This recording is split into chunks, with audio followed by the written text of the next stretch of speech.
Oh, we had some nice Guguru remix music from some of our community members. Welcome to Final Fantasy Randomizer. I hope you're as hyped as I am for this match because, well, that's the reason why I played that music. It's about to be an epic match between two 0-3s that are hoping to get their first win. My name is Dang Wu, and I am joined here with Magius. Magius, how you doing tonight? I'm holding up, holding up. Work was a pain today, but still, it's going to be a good one. Rooting for both runners on that one. Do like the interesting party composition on that one. And it should be a fun one. I'm just hoping that neither of them get, hoping they got blessed with what I had to call last night, but then again, the Topher was horrible. Very true, and for anybody that is just joining, you can see it in the middle of the screen. This is the Final Fantasy Spring 2020 Tournament, Monte Chaos's Casino. There are 6 weeks of Swiss, and then we get into bracket play. So, this is obviously week 4, aptly named, well, we're going to the Floating Castle. That is where one of our incentives for this week is. Each of the 4 elementals or elemental fiend dungeons are incentivized. This week is the Floating Castle. We're going to get these runners started very shortly here. So one thing to pay attention to is the early canoe. The early canoe opens up a lot of stuff, especially if we get a canal with that free ship. We might be going to Mirage very early with very low levels, which could be very, very dangerous. I know I personally am surprised about how many people who, knowing that the chance of an early Mirage play is available, haven't just taken, grabbed a black belt in there, thrown like 2 mages together and go like the fighter black belt and the 2 mages strats, Either way, if you get a lot of equipment, you keep the fighter up. If you don't, you damn the fighter and go for the black belt. Yeah, it's going to be interesting here, and we are off to the gates already. Kennystarr, I will get Checking that. weapon shop first. Nothing good. Yeah, I'll get that synced up here in a second. Chainmail and a copper gauntlet. And the Iron Helm rolled high. Let's see, spells. Well, Expert and Wall, which will be decent enough. Bracken Bane. I guess that'll be the early game strats. Just trying to... Bracken Bane, that is quite interesting there for them because, well... Not exactly going to be the best of our spells here to clear out enemies. What does White Mage give us here? Expert and Wall, which Expert does strip elemental weaknesses, and Wall is pretty useful as well since it will allow them to get some of the effects of a ribbon as a spell form. Heals were 22, it's not that bad. Tents rolled a little high, and between the tents and cabins, I'll take the cabins. They're actually cheaper too. Alright, so I did see Hold that was level 1 magic. Brack Bane, not too bad. We can kill Garland with these. It's not too bad. We have to rely a little bit on RNG. Good news is Garland's not that powerful. Speak for yourself. I saw literally powerful as anything. Ooh, early Blaze. Also, the last spell was lit, but I don't think either runner picked it up for various reasons. Captainnerd finds the bad news. The difference is Kennystarr made sure to have a cabin at Temple of Fiends, and there is the canal.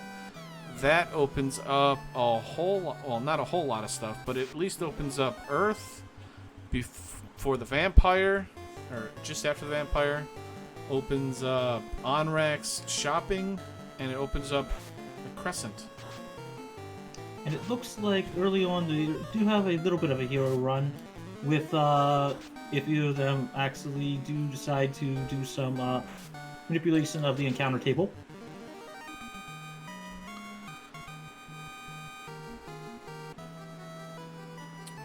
It potentially, Avo's saying it's going to save us from the marsh dive. It could.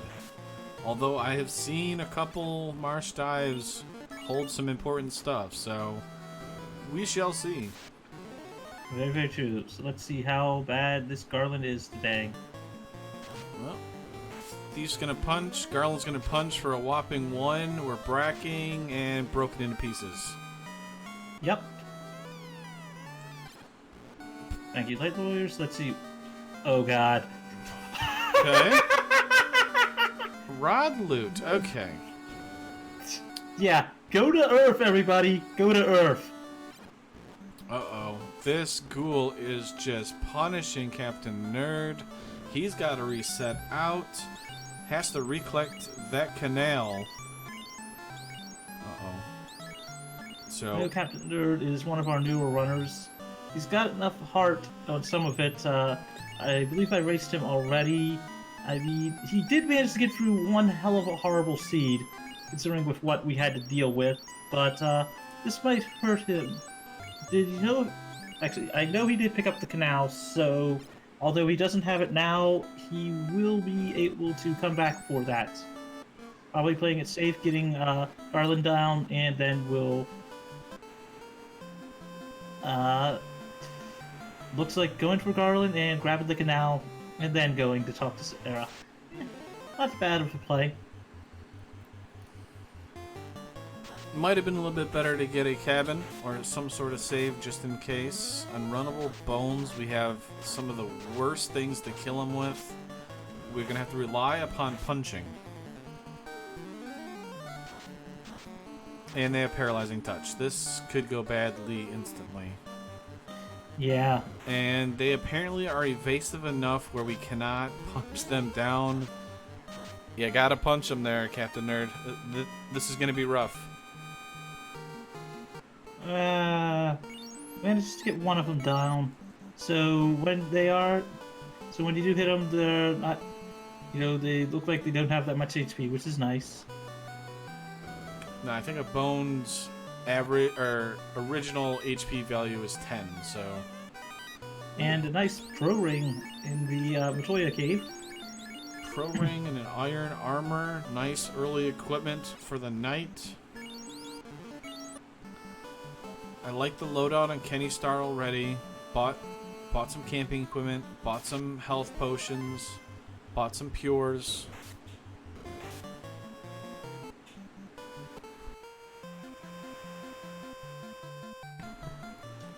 He's gonna go talk to our pirate friend, the Picky the Pirate.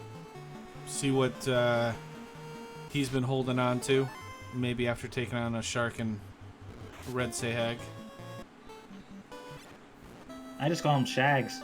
Or you can call them those two. I mean, up until recently, I realized that they actually had a sprite. I just thought they were just giant sea, like lettered sea creatures. Yeah. Ooh, fast and light 3 at level 2. Along with stop and quack. I was gonna say, you almost forgot the most important spell, Cake. Well, you also have Cure 3 at level 2 light magic as well, which is pretty good. Yeah, that's a lot of good magic. Ooh, that longsword's not bad, but for 1600, that's a little rough. But Lit 3, most enemies don't resist lightning. So that's always good to find. Even that time elemental magic that paralyzes is very good. Alright, so both runners are going to take on Picky the Pirate. Uh-oh. Captain Nerd bought fast instead of Lit 3. This is going to make this pirate battle okay, because they don't really have much MDef. I mean, Bane's doing the job too. Oh, for sure. I just kind of surprised he didn't buy Lit 3 first. But it's here nor there. Good news for Captain Nerd is he's not going to have to double dive Matoyas like a Kenny will. Yeah, I mean, and houses aren't that expensive either. Nope, the housing market is really cheap today. So that's good news for our runners. Steel armor was about 17k, so a little expensive, but you know what? That's pretty nice equipment on the night. Yep, very true. And Captain is remembering to pick up that Lit 3 right now. Excuse me. Am I the only person that's ever come up with actual words to this tune? Because they've heard it so much. What tune? The sailing tune of the ship. Oh. And good news is wolves are not casting much. Looks like they just attacked Kenny with an ambush, so that's good news because they kind of show up in a lot of random locations. So, valuable information if we have to go to Mars, if we have to go to Earth. Potentially, they are not deadly. Very true. Very true. And there is the canoe, and that's what I talked about there with an early canoe. And because we have the canal open too, our runners have so many choices right now. They have waterfall, they have ordeals. We haven't found a shop item, so you have the caravan. You've got crescent, ice, volcano. I mean, we've got so many choices for our runners to go on top of a full clear of Earth Cave because we have the early rod. I mean, where would you want to go? I'm personally not a fan. I mean, if I got a few more levels and some better spells, I might consider diving Earth and trying to complete it. But the vendor item is tempting as well. Well, we don't know where the vendor item is, and I do like your idea to look at it. But yeah, as Q's talking about, you go to Sage's, and then you probably, if you can go, I really like going to the armory first. I mean, that's usually my standard play. In fact, I think it's been the actual default play for a lot of the old tournaments, too. Oh, and also, as chat's pointing out, Elfland. We haven't even seen that yet. Yeah, I mean, I guess I kind of assumed you're gonna go there before you go anywhere else, but that is very true. And Kennystarr doesn't have much money, so what he might do is do the cheeky check through with the canoe and check out the dwarves for money. Nope, he is gonna forego Elfland altogether. He only had about 1,000 gold, which is not very much. I mean, if he wants to farm a little bit, the sea battles are okay for some money. I mean, I'm not saying that I would have gone to dwarves, but I mean, if you wanted to buy those spells so you don't have to travel back, you could have tried it. But we did find the bottle, about 36k in Crescent. So the volcano dive is looking very good at this point. Captainnerd is going to check the chests. We got a little bit of money, and they give us the crown. That's loose there, so that's actually useful. Crescent grind could happen. We've only got a couple casts of lit. It's going to be definitely interesting here for Kennystarr because he's going to try and take on Astos. Lit does okay, but I think we've only got 2 shots of lightning. No, we should have 3. If the red mage can already cast Lit 2, we should be fine. Yeah. Yeah. Captainnerd, basically checking out Elfland. Kenny still on the river. Let's see, white magic. Ooh, that's a stacked level 3. That's a stacked white mage only level 3. Or no, I mean, yeah, because life you can't learn except for white mage, and fate is only white mage or white mage also. So yeah, even with promotion on that one. But let's see, level 4 we got. White Okay. mage is loaded. Yeah, exit and invids. I mean, Fog 2's not that bad. Oh, good. We got the Oxiel, everybody. More dungeons we can full clear with our interesting magic choices we have. But there's Nuke at level 4, so... And temper. They already have fast, nuke, and temper. Yeah, that's crazy. This is actually a pretty good magic for a fighter rainbow right now. And the thief too. Once they find the actual promotion.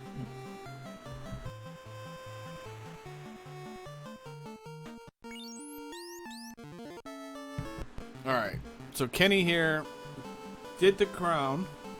The crown gave us... I gotta find Q's notes here. You know, I didn't even recognize our tracker. I tell you, he's gonna yell at me after this. Q Kitsuki doing our pushing the buttons, the ones and the twos in the background.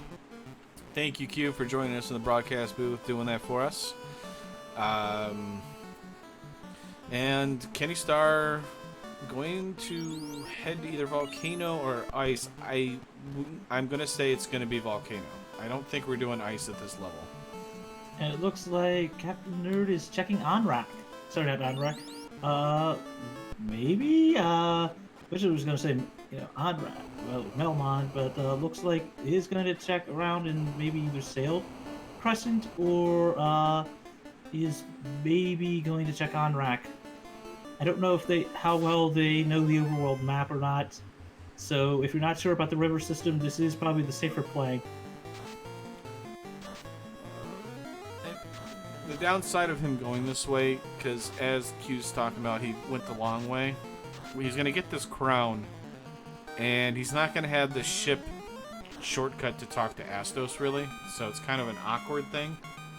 It's not horrible. It's just a little bit more of a time dump, if you want to say. Very, very true. And Silver Axe, pure for Kennystarr. Nothing overwhelming. We can sell some weapons. There's a light axe. We got a weapon we can use. A defense sword. That gives us potential ability to kill carry at this point. And also lose that earth tile in the volcano. Does that mean they're magma? Ooh, bottle. Did Kenny check the shop? Yes. Yep, he was one of the first ones to check it, so... But it's 36 grand. We haven't really found anything to make use of it.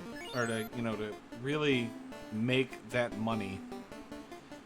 And Kenny is going to try and save here. If he's got any houses, for how cheap it is, take these fights as you're going out.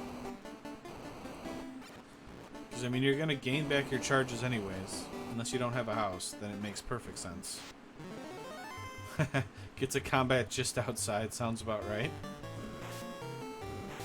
Game Boy F9 in chat. Welcome to Final Fantasy Randomizer. The big man himself hanging out with us. Lowly peons on that one.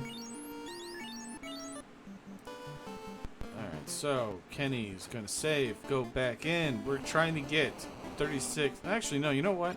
Kenny doesn't really have to worry about that bottle. What are we gonna do with that bottle, honestly, at this point? Nothing. We don't have the floater. And Astos, as we found out, Kenny gave us the Oxial, so...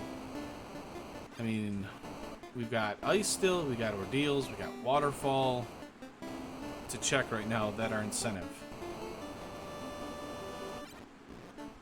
True, Avos, it is 5%, but at the same time, though, right now, money is so important right now. The 5% is just so rough, because there were so many good spells in the level 3 and 4 spells. Very, very true. Oop, Cerberus. Okay, so Kenny's already dove down. He's in the Agama floor, so... it's going to be an interesting call here. He hasn't gained a whole lot of levels at this point, so trying to take on Carry can be very, very dangerous.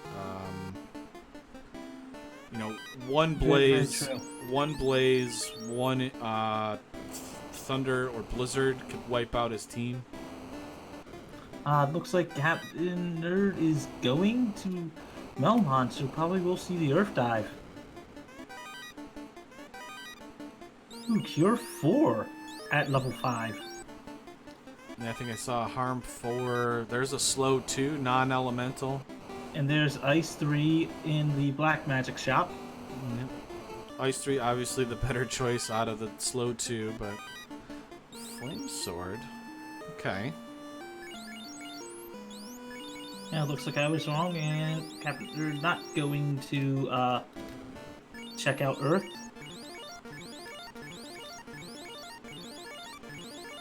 I think he's trying to get a grasp on where he wants to go. Looks like he's gonna follow the Oxio. Maybe. I mean, I know it took me a while to learn the overworld map, so I never blame any runner for having problems sailing here and there, because unlike the later Final Fantasies where you'd have the mini map, in this one you sort of just have to stumble around until you figure out where you are. Now, I want to say this for everybody out here. So Q likes to play that he's going to Waterfall and Sea, and I would, but he doesn't have any of that level 3 and 4 magic. Like at level 8, that Black Mage learns Nuke. That allows me to clear out the Mud Goals. It allows me to clear out the Nightmares in a easy way. And if we run into them, and if they happen to be unrunnable, that Waterfall is going to be dreadful. I mean, you need level 3... Well, no, it was 4, not 8. Either way. No, your character needs to be level 8 to learn level 4 magic. My fault. Thought you meant level 8 as far as where the spells were rolled. Now, I do like the sea play, because that you can gain some levels. The problem is those characters there can be awfully dangerous at these low levels. So it's a very high risk, potentially high reward play by him. I like it. And I like the fact that he's doing it. Because if you're going to do it, do it. Very, very true. Oh, but he does have Fade, which is something. That's true. Level 3 Fade on that White Mage. I forgot he's the only one with a White Mage, so the Fade can definitely help there. And I think also having Life will definitely help as well. He's almost level 8 there, so... I mean, I just didn't see any spells on that Black Mage, which is unfortunate. And as Q said, if Exit's there and it's already been learned by that White Mage, Waterfall becomes even more enticing. Yes, I think he might have run a bit low on cash. That's why he didn't have as much on there. I mean, level 3 and 4 did have some insanely good spells, but you needed a lot of money to do that. So let's see this curry fight. 20 minutes in and about 40 seconds, Kennystarr is going to attempt to kill Carrie in probably one of the scariest fights I've ever seen here, because I don't remember him buying a whole lot of good spells here. I mean, he has the defense sword, so that could help, but I have seen literally the Brack and Bane strats for the win. Well, Brack has an oak, it's like maybe 6%, I think, chance, and Bane's not gonna hit. And there's a big shot, so we might be holding A and praying with Ace here, with that defense sword based on that shot that was just done in that poor Black Mage that only had a cloth shirt. Oh, and I think I see why Captainnerd isn't really caring that much. He's zoned in on that on that godly hero run, so that is helping a lot. Oh yeah, if you can get that, yeah, definitely. If you can get a good run, ooh, rock goals are not what we want to run into. They hit hard, but they ignore the White Mage. Good news for Captainnerd. Potential. And they're also runnable. 2 hits, 27 by Kennystarr's fighter here. This is, I think you're in hold A and pray here. Flame sword, oh boy. Yep, we are holding A and hoping that Carrie does not cast a whole lot. The rock goals are pretty beefy too, but he gets through them. So let's see what this area has. Slow misses for Kenny. This is huge. Oh God. Captain doesn't have. More shots. We're trying to hold A. We're trying to change the manipulation of inputs here. We're trying to get Carrie to always attack. And it looks like we might... Nope, that's a holdout. We still haven't gotten him yet. Fire 2. We're down to our knees. Kennystarr trying to make the early cheeky kill of Carrie. Carrie trying to play spoiler. And it looks like Captainnerd forgot that he doesn't have a charge of level 4 yet. Although, if he can get out of there, the actual item in the waterfall was the key.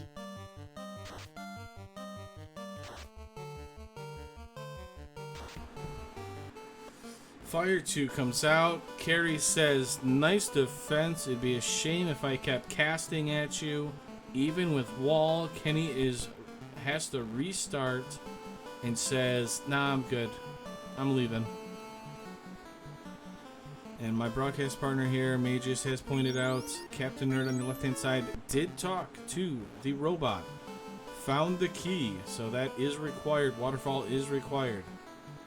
Both runners are taking huge gambles, and I love it. And also, as a positive note, the rock gulls did go down to a single fade. So it might be possible to actually get, some grinds off of it once he gets out of there, if he decides to come back, which, knowing what's in there and knowing it is required, might see a backpedal, on-rack, basically, heal up, come back in, if he does take a wipe. I'm hoping he doesn't, but still, managed to get away from those nightmares. But this seed, being very nice to our runners, in the early part of the encounter table, with a lot of, hero runs.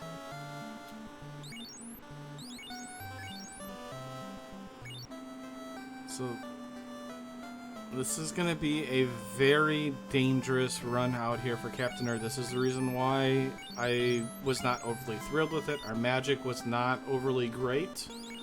And the walkout is... I was going to say, you're going to have to reset out. Yes, Gain some levels here. Captainnerd, yes. No, take that fight. No, don't! Take those fights. The Frost Gator is actually worth a lot of experience. Take that fight. Take the fight, get to 8, and then backpedal. Yes, exactly. You need that level 8. You need that. You get more fade charges. Get that exit charge. I think he's also not power cycling and only resetting. That Black Mage down doesn't matter at this point. Use it as a sacrificial lamb at this point. We need that White Mage to get 8. Yes. I mean, and I highly recommend, any runner, take the time and actually use, and learn the basics of, just some of the overworld manipulation. It helps so much. I mean, he's only resetting versus, true power cycling, which is what's needed in order to reset the counter table. I don't know if or what the early run is. I think it was decently long from what we've seen, but it also takes practice. It's not something that people can just pick up and be able to do. So. Oh, I know. It's one of those things. It's a bit of an acquired skill, but once you learn it, it's hands down one of the best skills in the game. And so we got more aggressive play by aggressive gambling. This is a non-incentive check by Kennystarr here. Right hand side, he is in Earth Cave. Non-incentive. The only reason why we're here potentially is because we have the rod and we can full clear it. Yeah, we get an orb lit, but like I said, we're looking for a loose or a really good weapon or, armor or something. Oh no, he just left that chest. Okay. gargoyles with trance on top of it, so marsh is dangerous. Kennystarr, I think, forgot about that one treasure chest that he was just checking. He also skipped the first few in Earth. He just went immediately down. Okay, so something to look out there for all you that are watching right now. Kennystarr might have forgotten it. Maybe remember he is go moding Earth. He is saying Earth Cave holds nothing for me. The first floor I understand, but when you go to the second floor and you miss that one chest, I said, okay, you know, he's gonna check, you know, a couple others. But he just went past another room there that's really not that far out of the way. Okay, he's gonna check this one. I like this treasure chest he's gonna check. The one right above the vampire.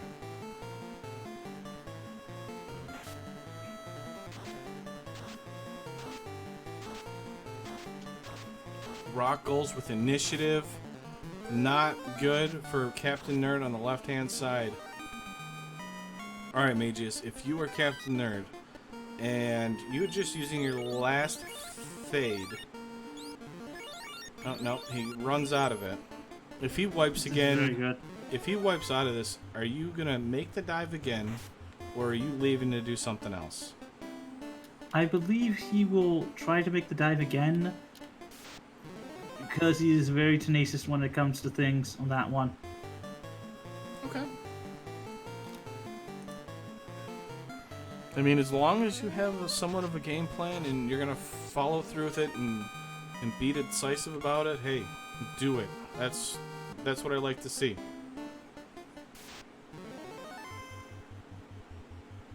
But he's got to get through this mud goal. He's got to get through that rock goal and hope that they don't get initiative. Going for Brack strats. So I'm remember, personally hoping it works. so remember when Cake was available and probably the people thought, ha ha ha, it's Cake? Yeah, Cake actually works against mud goals. Yep. And remember to pick up that key again. Mind you, if he gets out with that key, it's going to be huge. Because that's a lot of chests that, you know, immediately become free and able to be gotten. Ooh, and an ice shield pickup for Kenny.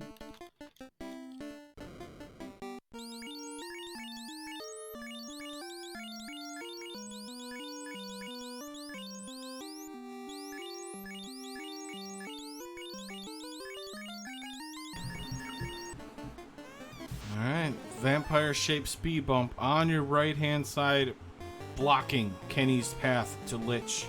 Left hand side, Brockles, blocking Captain Nerd's escape to freedom. Bane's gonna come out. That's gonna be ineffective. That's a 3 in 256 chance. He's gonna try and swing on the Rockles. Lots of experience for Captain Nerd. This is good. If he gets out, I would think about going to Ordeals if I'm him at this point.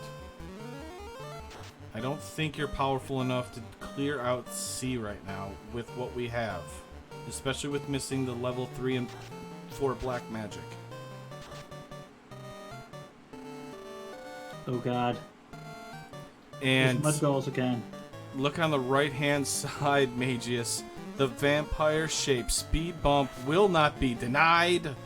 He will have his vengeance for all of us, downplaying his tenacity and his spirit, and oh my goodness, he's sleeping them and he's pounding them, and Kennystarr is going to have to restart. So for once in a long time, the vampire shaped speed bump is 1 Racer 0. Yeah, that is a very, very, very thing you don't want to see. But those mud goals don't have that much HP, so Captain Nerd should be able to get out of there, hopefully. Kenny checking the other chests. I think I like... So, one thing I don't like about the original leaving of this opening floor of Earth Cave is there's 3 spike tile locations you can check, and there's a bunch of chests. That's right, Q. The officer vampire gave Kenny a speeding ticket and said, "Slow down, sir."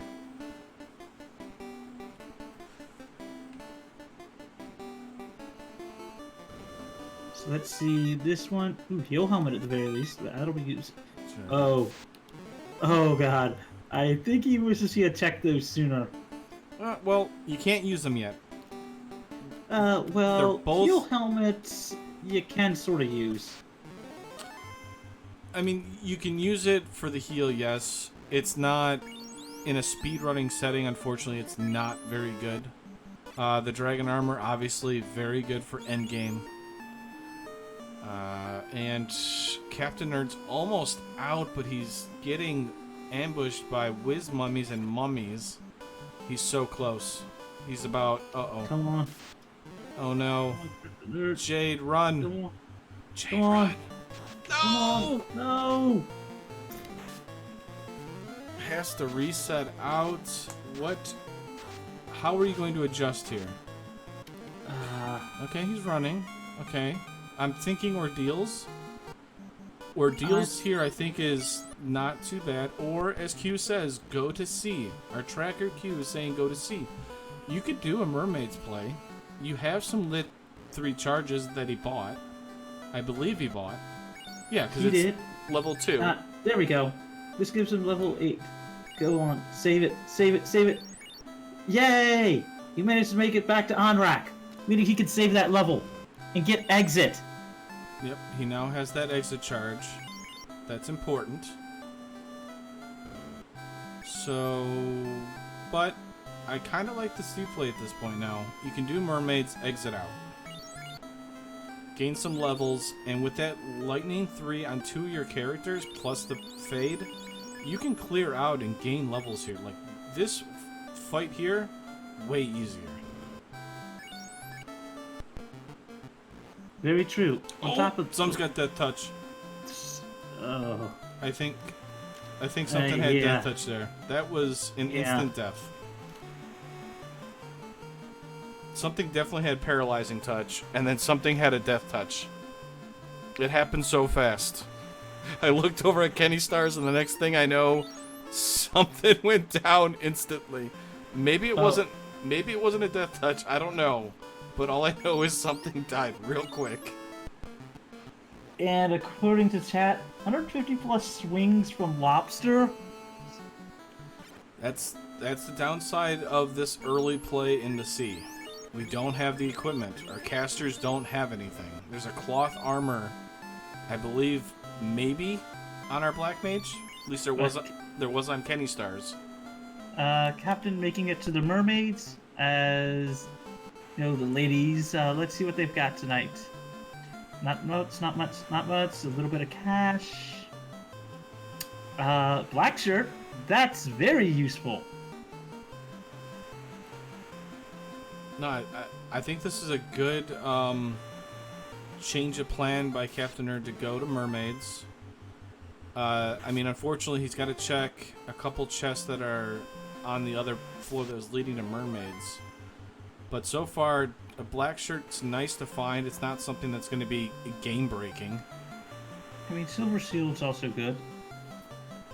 I mean, I guess the way I'm trying to say is if he, for whatever reason, wipes while checking those other chests, it's nothing horrible, because the black shirt's not anything to just say, oh, okay, well, ribbon. Yeah, I think that actually is... Okay. If for anybody out there, I was trying to do like a commentator's curse or a commentator's blessing by trying to say that, okay? I was helping out Captain Nerd, okay? Or at least that's what I'm going with at this point. I mean, Ribbon is great on that one. Everything else is good for that one too. He's got an exit charge. Will he remember? Yep. Just did what I was thinking. Getting out of there, saving that ribbon, saving that black shirt. Alright, so what did Kenny do? Looks like he went up to Canaria, he looked at the bottle. Looks like he bought more camping equipment. I don't think Captain remembers that he has seen the vendor item already. With the bottle. Checking the thing. Picking up some more heal pots. I don't remember if heal pots were on sale on rack or not. If they aren't, then I do like this play of picking up some more heal pots. So, okay, so Q's pointing this out here, and I want to tell people out there. So, we actually found some very nice things. Unrunnable mudgulls are a problem because A, they hit hard and they resist a lot of magic, especially elemental magic. And Kennystarr is going to try and gain some levels here because he feels he needs more levels. So he's outside of Crescent. He's trying to find the Peats. There's actually 4 locations all around Crescent here if he really wanted to look for them. So with the Mudgulls, it's kind of what I was talking about is you have Cake, you have Zap, and you also have the Time Elemental Magic Stop that works really well against Mudgulls. So if you get one of those and you think you're going to be going to an early waterfall, picking them up can make your dive so much easier. Now, of course, nightmares are still going to be an issue because the cake's not going to work. You're going to have to rely upon your lightning and stuff like that. But just something for all you runners that happen to be listening right now, Cake, Stop, and Zap can help you to make it through Waterfall, especially against early Mudgulls. Very true. And looks like Captainnerd is hoping to take out these worms.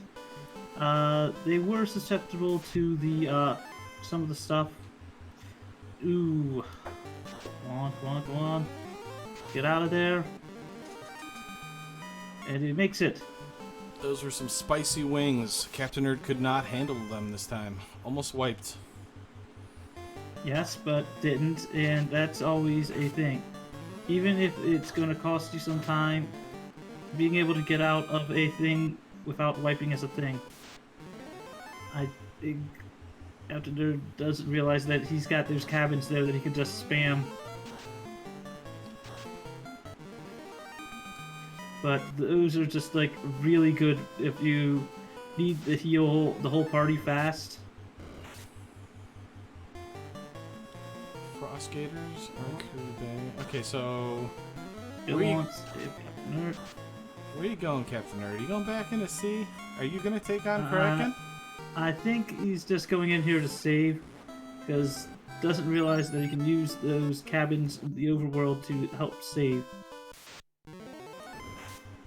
I mean, mind you, it's a fair play because in any other Final Fantasy, you have to have a save option, and those, the cabins and other stuff only heal you. Alright, so for everybody that has just joined us on Randomania Prime, kind of just backtrack here. My name is Dangwoo. I am broadcasting with the one, the only Magius. Magius, it is a pleasure and always enjoyable to do broadcasting with you. Very true. We know at least the key is going to be located in the waterfall, so that is one thing on that one. Our runners have been a little stymied here and there. I know both of them are still a little new, but they're doing a good job with this seed that they are given.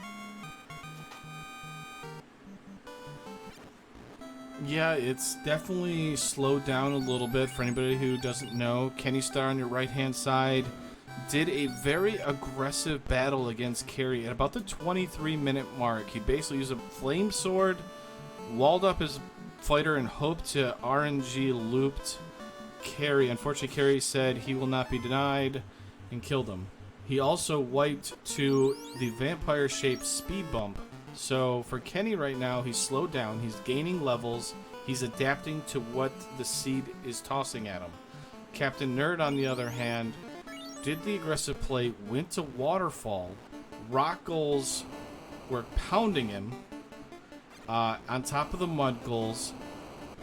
Was about a level away from exit, didn't have it, tried to walk out of Waterfall and wiped twice. So both runners have kind of slowed down, and now they're kind of going to go into locations that are a little bit easier or gain levels to make these dungeons easier? I mean, it's not been that bad, but it's also been one of those things where it's just like you can clearly see that, a few missteps here, a few missteps there from both of our runners, but they're both doing a very good job.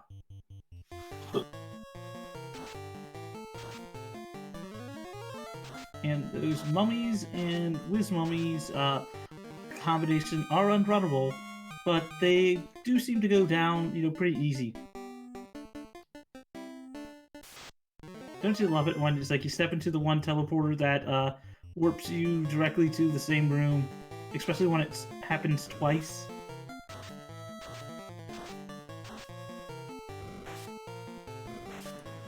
No. Sometimes the way these teleporters work is awful. And I love them, though. I mean, I remember back when you had to be careful, especially when you had warp, because there was a chance of you actually soft-locking. Yep, I have heard the stories of way back in my day when you had to be careful in ordeals and warping and going through too many teleporters. I have heard that one, and it's a great one to hear about. Oh, no, here's the thing. I actually had it happen in a tournament race from the original tournament.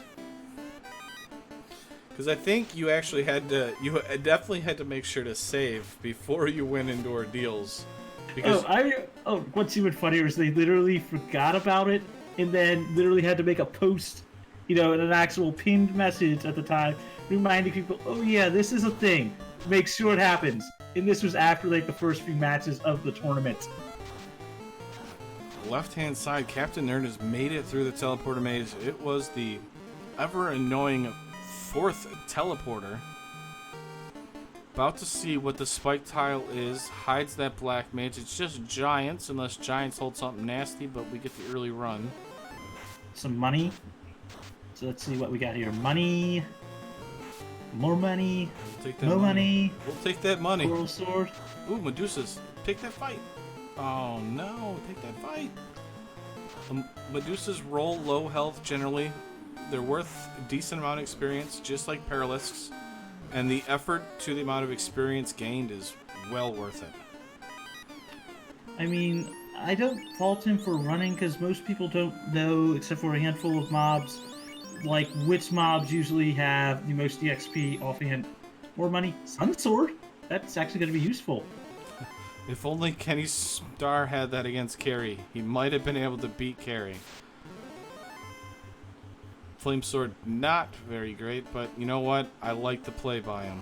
Opal Armor. Opal Armor. And let's see what ordeals. One battle away. Let's go. Let's see what we got. Running. Makes it. And, ooh, the Ruby! Okay, so Ruby gives us 2 incentive checks. Titan's Trove is incentive. And it also gives us Sarda, the guy in the original game that used to give us the rod. He now gives us a random item. I mean, mind you, decent grind tile, but a little risky at these levels. Oh dear God, no. That seems very risky at this point. Oh God, no. You saw what they had, right? Oh, look, I'm gonna be completely honest with you. I might have done the same thing Captain Nerd did and checked that, but with Exit, I might have just left, because those spike tiles, as you clearly seen there, if that white mage hadn't resisted, that's a wipe and having to re-dive ordeals all over again. Oh, I know. I mean, I don't fault him at all for that one. Save, Captain. Save. Finally makes it off there. Cabining up. I know some people forget that you can just spam the cabins as a full heal to the party, because most people just, they're not used to just, save spamming on the overworld and just spamming up, the heals as well from it. So, unfortunate news for anybody that likes to gain experience from the Cerberus. They have ice too, which means they have spells, so they could be very dangerous. Another enemy that's worth a good amount of experience with little effort.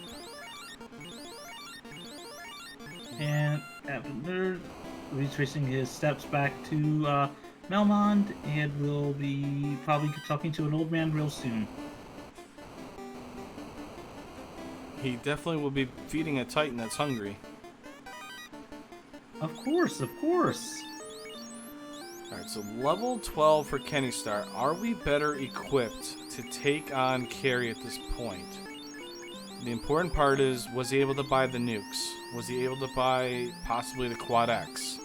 Did he go and buy Hold Spell? I didn't think I saw him do that, but I'm not positive. And joining us in chat, Life Reboot. Life Reboot, thank you very much. We're having fun over here. Alright, so we're looking decently well for Kennystarr here. About 63 heal potions. Gonna make the dive down. It's still gonna be spicy. Because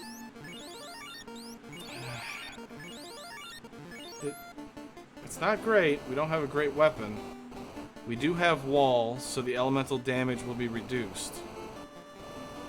It looks like Captainnerd is finally getting back to Elfland to see about picking up those spells now that he has some cash on him.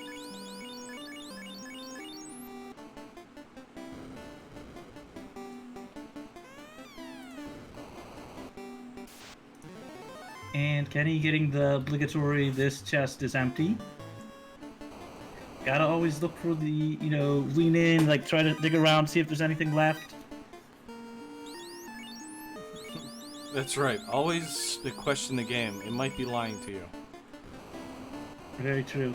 Picking up that nuke charge now and temper on his Black Mage.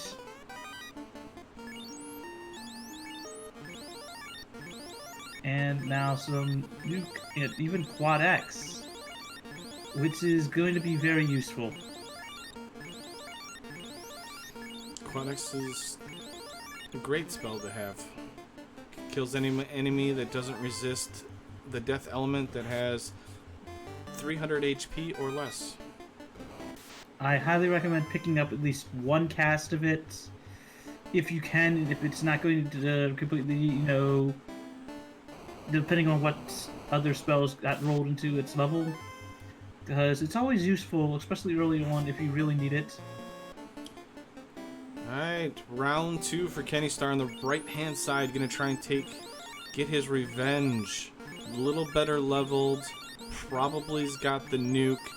Not gonna rely upon, an attacking fighter at this point. Gonna leave the thief in the second slot. Defensing up that fighter. Maybe cast heal? No, not going to. So we're doing more fast. And nuke charge. Okay. Fast temper strats will be interesting to see that one. Nuke hits for like 130 chains. Hold. Stunned is actual fighter. Let's see. Attack. Debating on that one. Walling up the fighter. Going for nuke again. Let's see. 2 hits, 2 damage from the thief. Nuke hitting 200 and change damage. Fire 2 comes out for Carrie. One of her vanilla spells, if I recall correctly. And I think he heard you. Kenny going back and buying Quack. Nuke again, and Carrie 1 is terminated. Ah, that fight. Ooh. Doesn't heal right after the red giants. Peter goes down. Red giants almost wreaking havoc on Kennystarr. That's the dangers there. I know I tell people this. Save after a fiend fight. Or not save after a fiend fight, but heal after one. The only ones that are free is after you defeat Tiamat. Or Chaos. Yeah, but you don't actually get to move around. But true. Fair point. Alright, so he's not going to go to ice. Oh no, he's probably going to resupply, get himself, maybe go there, or maybe he won't. Revive his character.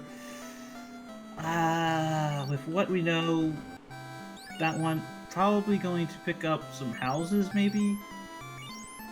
Come on, you know you want to buy 10 of those bottles. I mean, I've done it before just for the memes. And because I literally had that much money on me.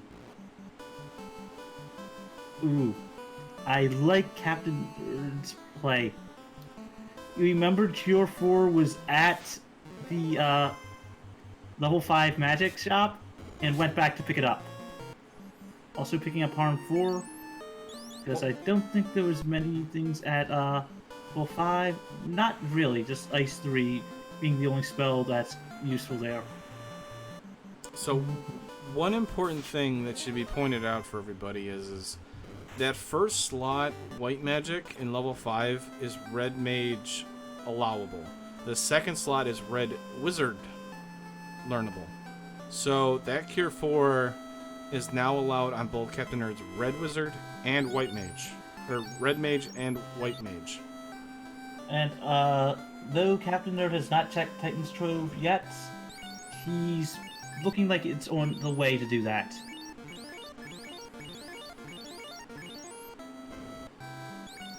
And where was the ruby again? Wasn't that a C?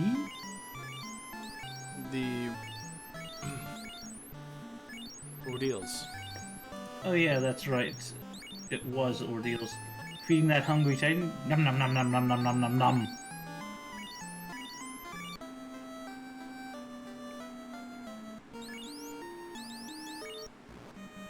Let's see what the old geezer has for us today. We know he can't give us the rod. Let's see. So at this point, he can give us anything really, because we still I'm have. hoping floater. Because we I'm still hoping have. floater. Yeah, because we still have Ice Cave available. He can't give us the key because that's already been found in Waterfall. And TNT. Okay. Wow. That makes me wonder what Zarda was thinking about using that for. Nothing. He was just expanding his cave, his hideout. That's all. Maybe that, or he was hoping to actually feed the Titan with that one and finally be able to get back to the village.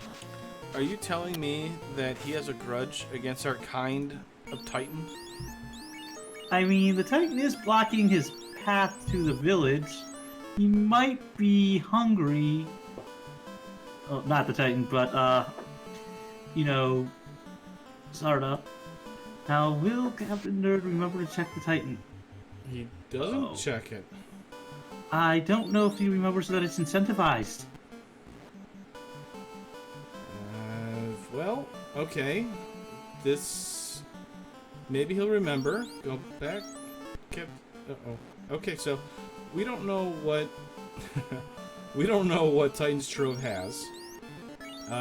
We won't know for a while unless he goes back. Kenny's in Ice Cave. We have exits, so that at least allows us to only have to do one lap around Ice Cave. Oh. And there's arachnids having Scorch. I almost want to see a wipe here, just because it will actually put Captain Nerd back before getting through Titan's Trove and might remember that he has yet checked the, Titan's Trove. Might be for wanting the actual wipe for that. Yeah, I mean, unfortunately, you're asking him to have a slow death because you can see that spell does, like, no damage. True. But... It's like the weakest fire element spell. Even so, gets through that one. Wow, Kenny is in to check the things. Checks the first spike tile. We have the Great Ogres, the Green Palette Swaps, or the Incredible Hulk, basically. Even though they really aren't that strong, but... I mean, they're green and they're monstrous, and it looks like the Incredible Hulk. Opal Helm? Unrunnable Wraths. The Grapes of Wrath. but going to go turn in that TNT. Yeah, it looks like Captain Nerd might have tunneled a little bit with the TNT. Okay, lazy dwarves. Lazy dwarves. So yeah, always fun. the worst part about this play here, not the worst play. The unfortunate part is since he wasn't able to get out of waterfall with the key, he wasn't able to check the dwarf nice. armory. That's a decent amount of experience. Go turn in the TNT and get 2 more key items. Might as well take the fight, Kenny. Use your nukes.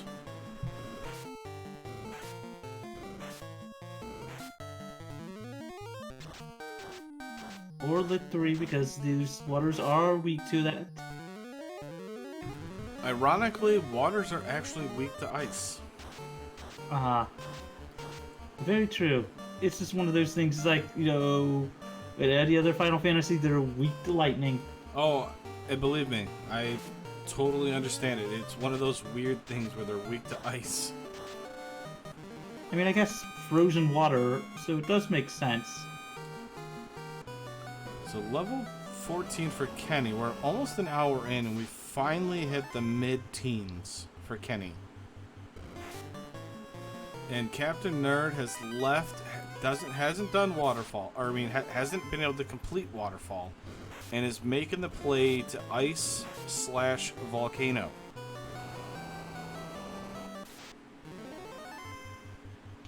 You know, I always find it amusing for the Ice Cave. The music for that one is the castle theme, yet it's, you know, which is supposed to be, like, nice and free, but yet it's in the one dungeon that literally should not have this music. Well, the same thing for deals, but still. It's one of those, it lulls the runner into false pretexts. Ooh, Bane and Katana. Silver helmets.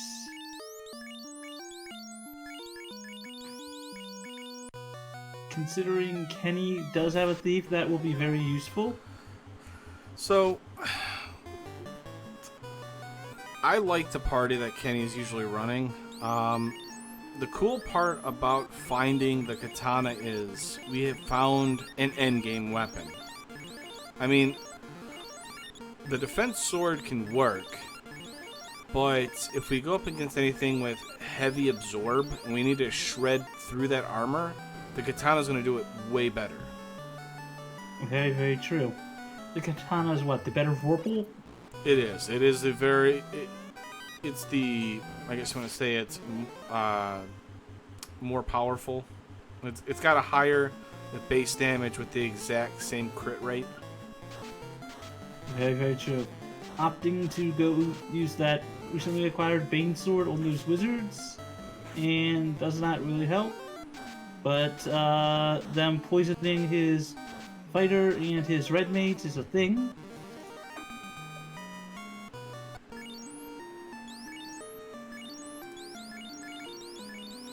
So both of our runners are in ice now, as you all can see here. We can see it now.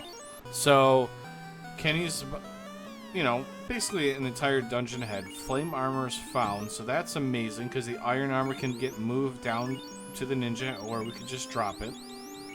I mean, I know he doesn't have a ninja yet, but what's he doing? Okay. Yeah, Q bringing out the damage numbers for both weapons there. The katana is just overall better. So I mean, this is an interesting race in the way that it has progressed here, because I feel like the early aggression by both of our runners and how the seed kind of how do I say this? Roadblock them from doing their cheeky checks or their... Oh! Those sea snakes. They've Yeah. got death touch. I thought they did. I thought one And of them slab. did. I feel like we've kind of been spinning our tires here a little bit for our runners, but now that Kenny's got the levels, he's finally able to make a lot of progress here. And so he exits out, says, "I'm good. Thanks a lot, Ice Cave." It's going to be interesting for Captain Nerd here because he's 3-4 levels behind Kennystarr. Those sea snakes, if he gets, if he gets ambushed, that could be a wipe. Very true. Although he does have the ruby, which Kenny has not gotten, which is not dug out yet. Very true. Unfortunately, though, he forgot about the incentive at Titan's chest. So, if Kenny does ordeals and checks it. And going to Elfland.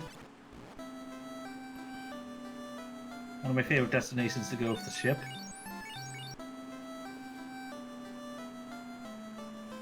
Yeah, no, Q. It is the way the seed is right now and how the runners are playing it. I feel like they're making it a little more complicated. Not intentionally, obviously. It's just kind of the way the seeds kind of played them in a way. It's really weird. Like, I've never actually seen a seed do this to runners. And it doesn't help the fact that Kenny basically go-moded a lot of Earth, wiped to the vampire-shaped speed bump. And then we have a incentive location that was completely ignored with a bunch of chests also, so... I mean, I don't know what to say at this point. The frost giants are unrunnable. And talking to Dr. Oon, learning an entire language in under a second.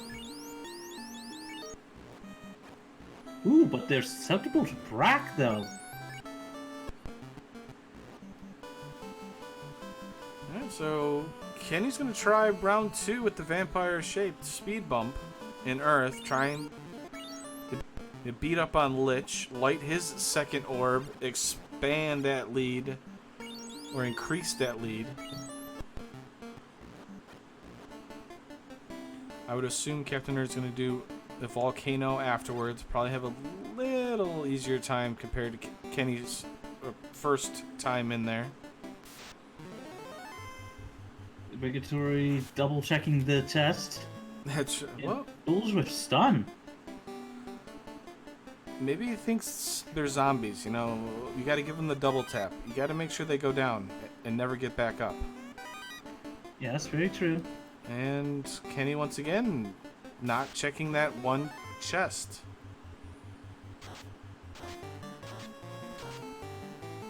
As they're putting on chat, Kenny is apparently very experienced with the vanilla game, so might be, forgetting a few things within that one, but still. Oh no, Avos. Excuse me. As Trans Revolution comes out, Kenny is hoping not to have to reset out of this. Glance comes out too. That's the downside once these gargoyles go through their spells. I mean, being very experienced with the vanilla is fine. It's just... Uh-oh. That is stone poison.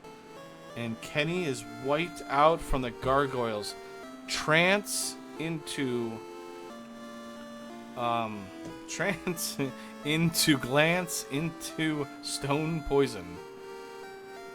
Okay. First they'll look at you, get you into a trance, then they'll glance at you finally, and then they'll finally turn you to stone.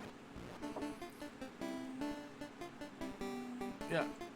So I'm sorry. I kind of got sidetracked there, but for Avos, I never really had any issues with the way Kenny's routing. It's just the random chest here and there. It just kind of surprises me sometimes because it's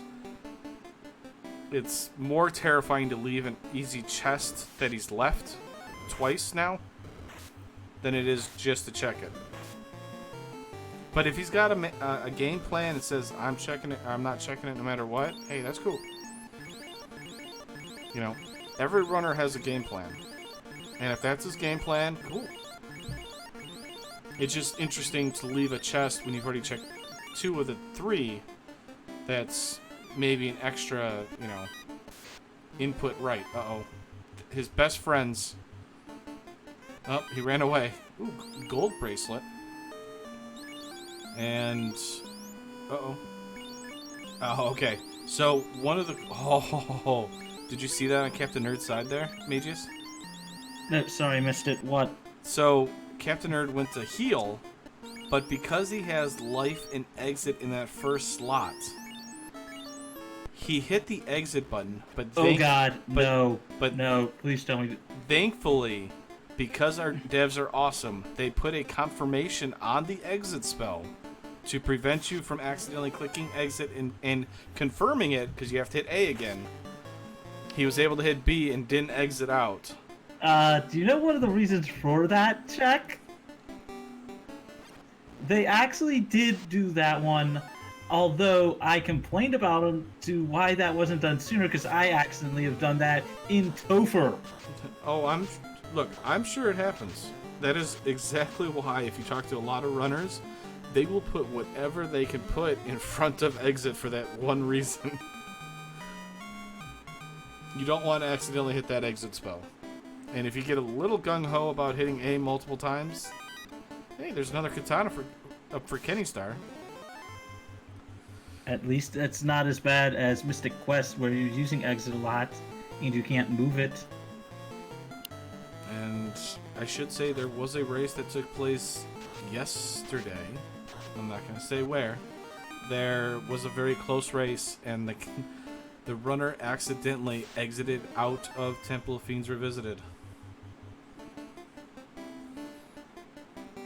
So if you find that race, you will know what I'm talking about. It was a heartbreaker.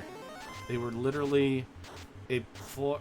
They were right next to each other on Tiamat 2.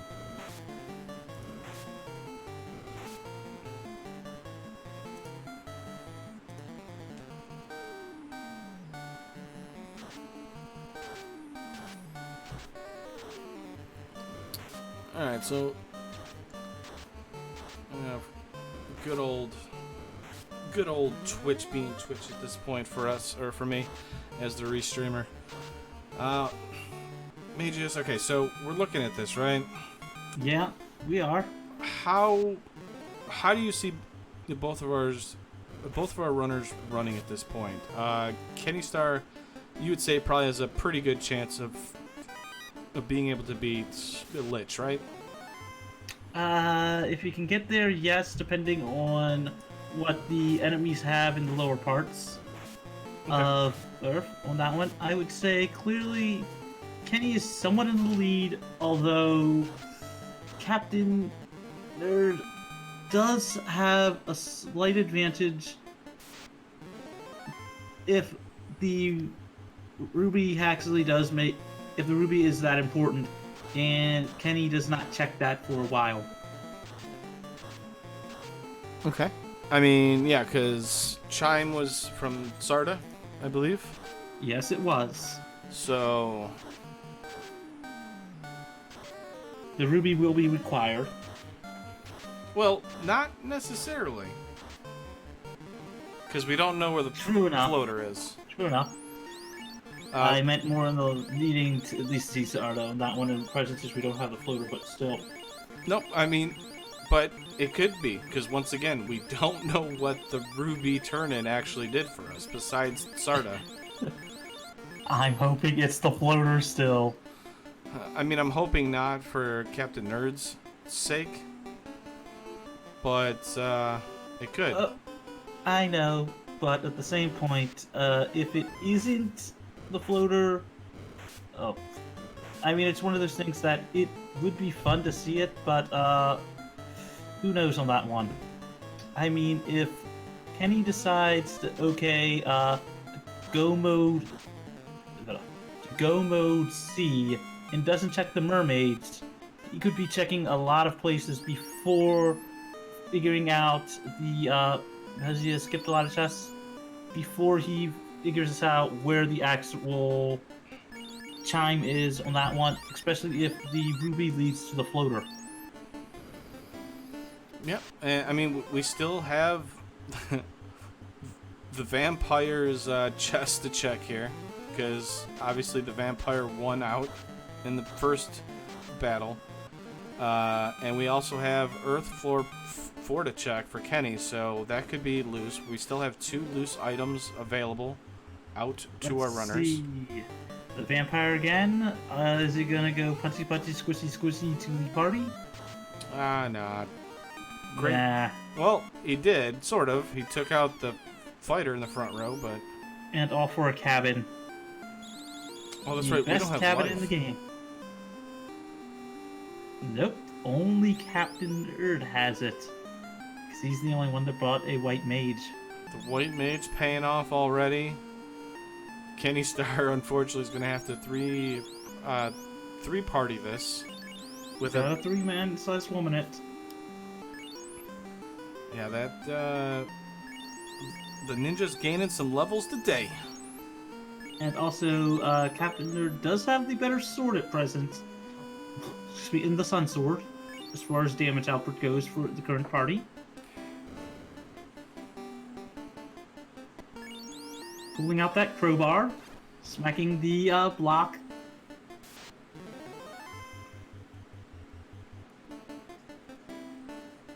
Wow.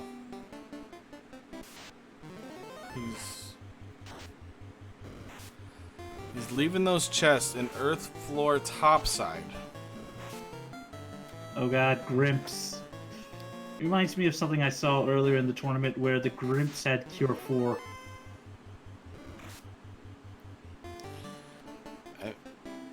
I don't... Oh, okay, he's leaving the entire Earth Floor 4 without checking any of it. And after Nerd taking out a pack of vampires. Oh good god, the specters and geists. I've literally dealt with a few bad packs of those. They're not that good with EXP, but ooh, the whatever the evolved versions of the cockatrices are have cremate and blizzard. So they're going to burn you, and then they're going to freeze those burns away.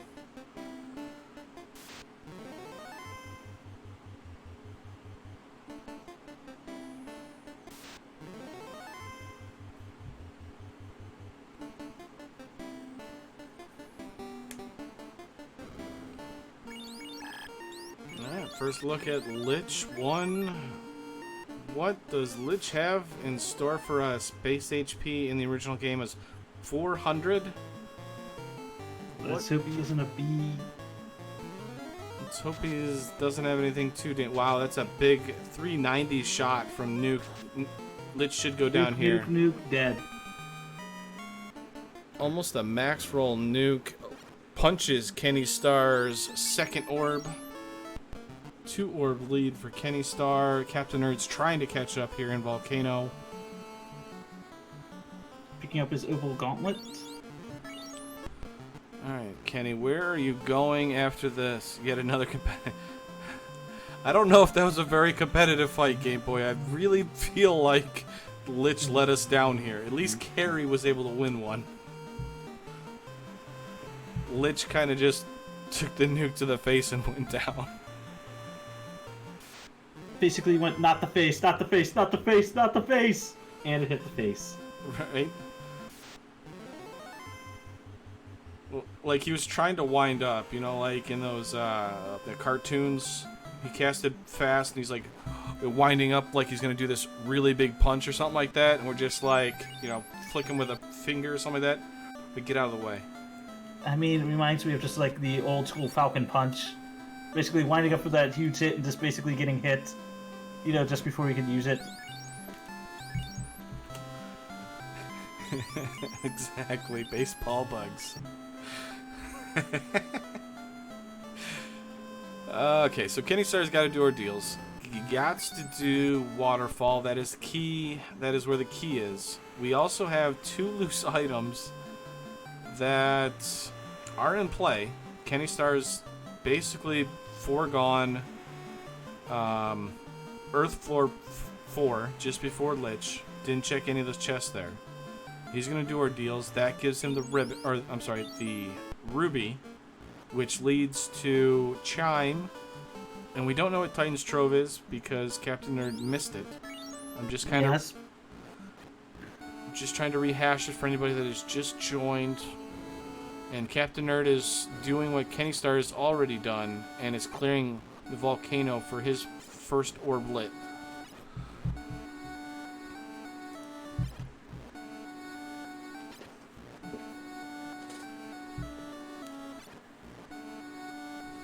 Level 12 for Captain. This is an hour and 17 minutes in. And level 12. That is how much Captain Nerd has ran from fights.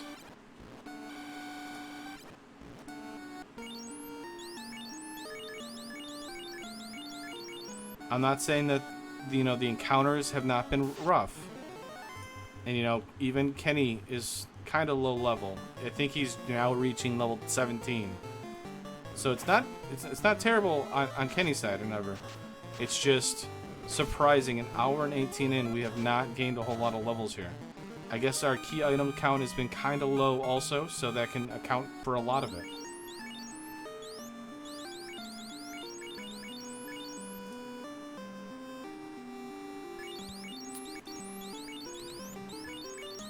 Oh god, and those earths.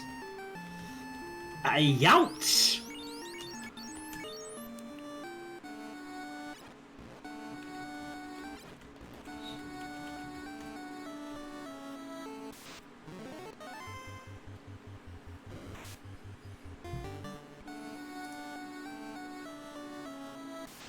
Wait, what happened to Captain Nerd?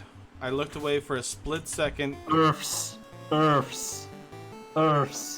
Oh, he ran into Earth and they wiped him out? The Earth's basically, the Earth opened up and, the Earth opened up and swallowed him whole. Oh no. This seed is just not playing kind to Captain Nerd at all. As Avos has pointed out earlier, and I'm sure I've pointed it out, and Mages has pointed out, Captain Nerd has been everywhere in this world, basically. He's traveled everywhere. And he's just not able to gain a lot of levels. He's not able to gain a lot of traction anywhere. I mean, he's got his world traveler badge at the very least. He's got his passport full of, all the stamps. And that's saying something in this day and age.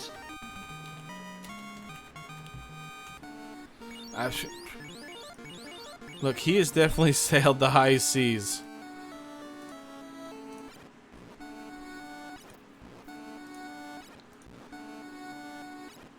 Alright, so Kenny's finally through the Ordeals teleporter maze. Faces 4 giants, gets the initiative, and says, "See ya." I believe we got a coral, and there's a sun sword down here in the bottom left, so Kenny's gonna be like, "Why weren't you here earlier when I wanted to take on Carrie?" Very true. Sunsword was present there.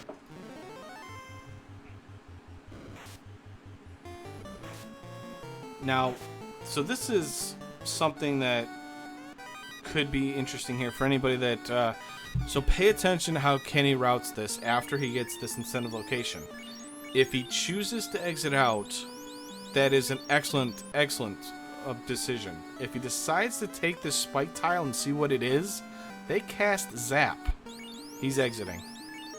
Says not gonna risk it. So he's able to get in and out safely, doesn't have to rely upon our horrible MDef at level 16 to save us. Although he does have a ribbon, so... Wait, somebody's got a ribbon. Ribbon was in the Sea Shrine.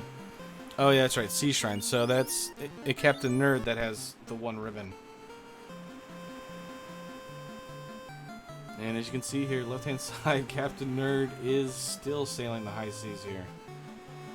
Kenny is going to turn in that ruby. And we're going to probably see, finally, what the Titan's Trove is. If this is floater... Oh, no.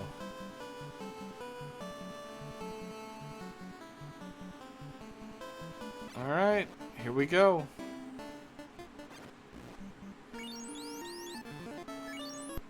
Let's see if it'll be good or bad tonight.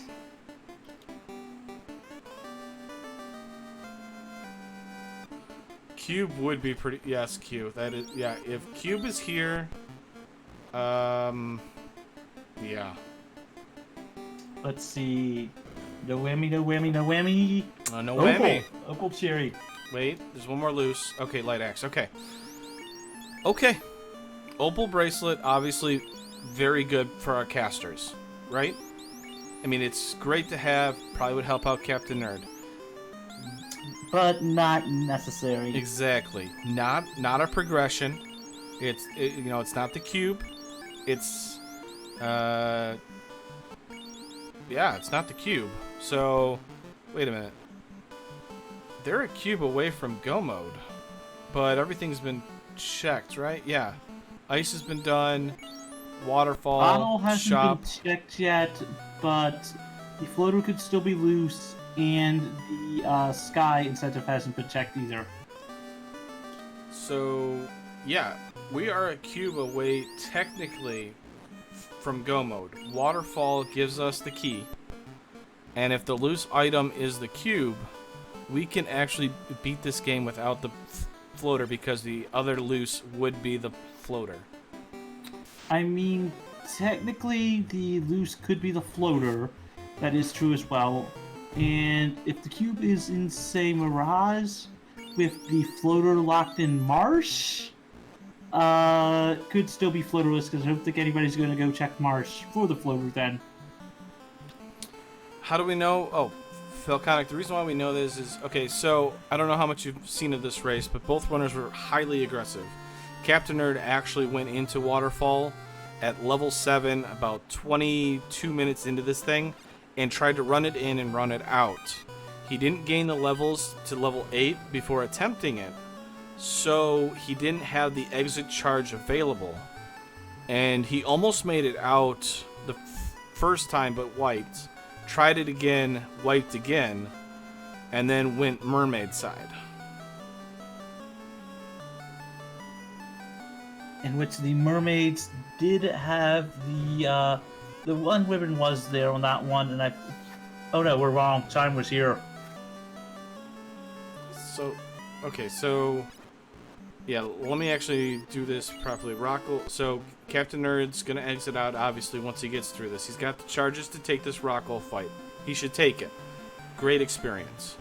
But yeah, 100% take it. so if the loose item is cube, that incentive location can be the floater. We can also have a loose floater in that location, or a loose floater also. Very true. Going to be picking up their key again, which is going to be very, very, very helpful.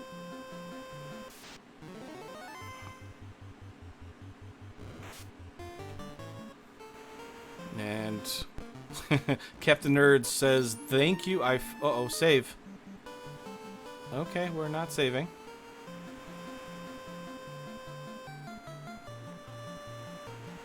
He's got the key. Where are you going with this, Captain Nerd? Are you gonna check lock chests? More than likely is.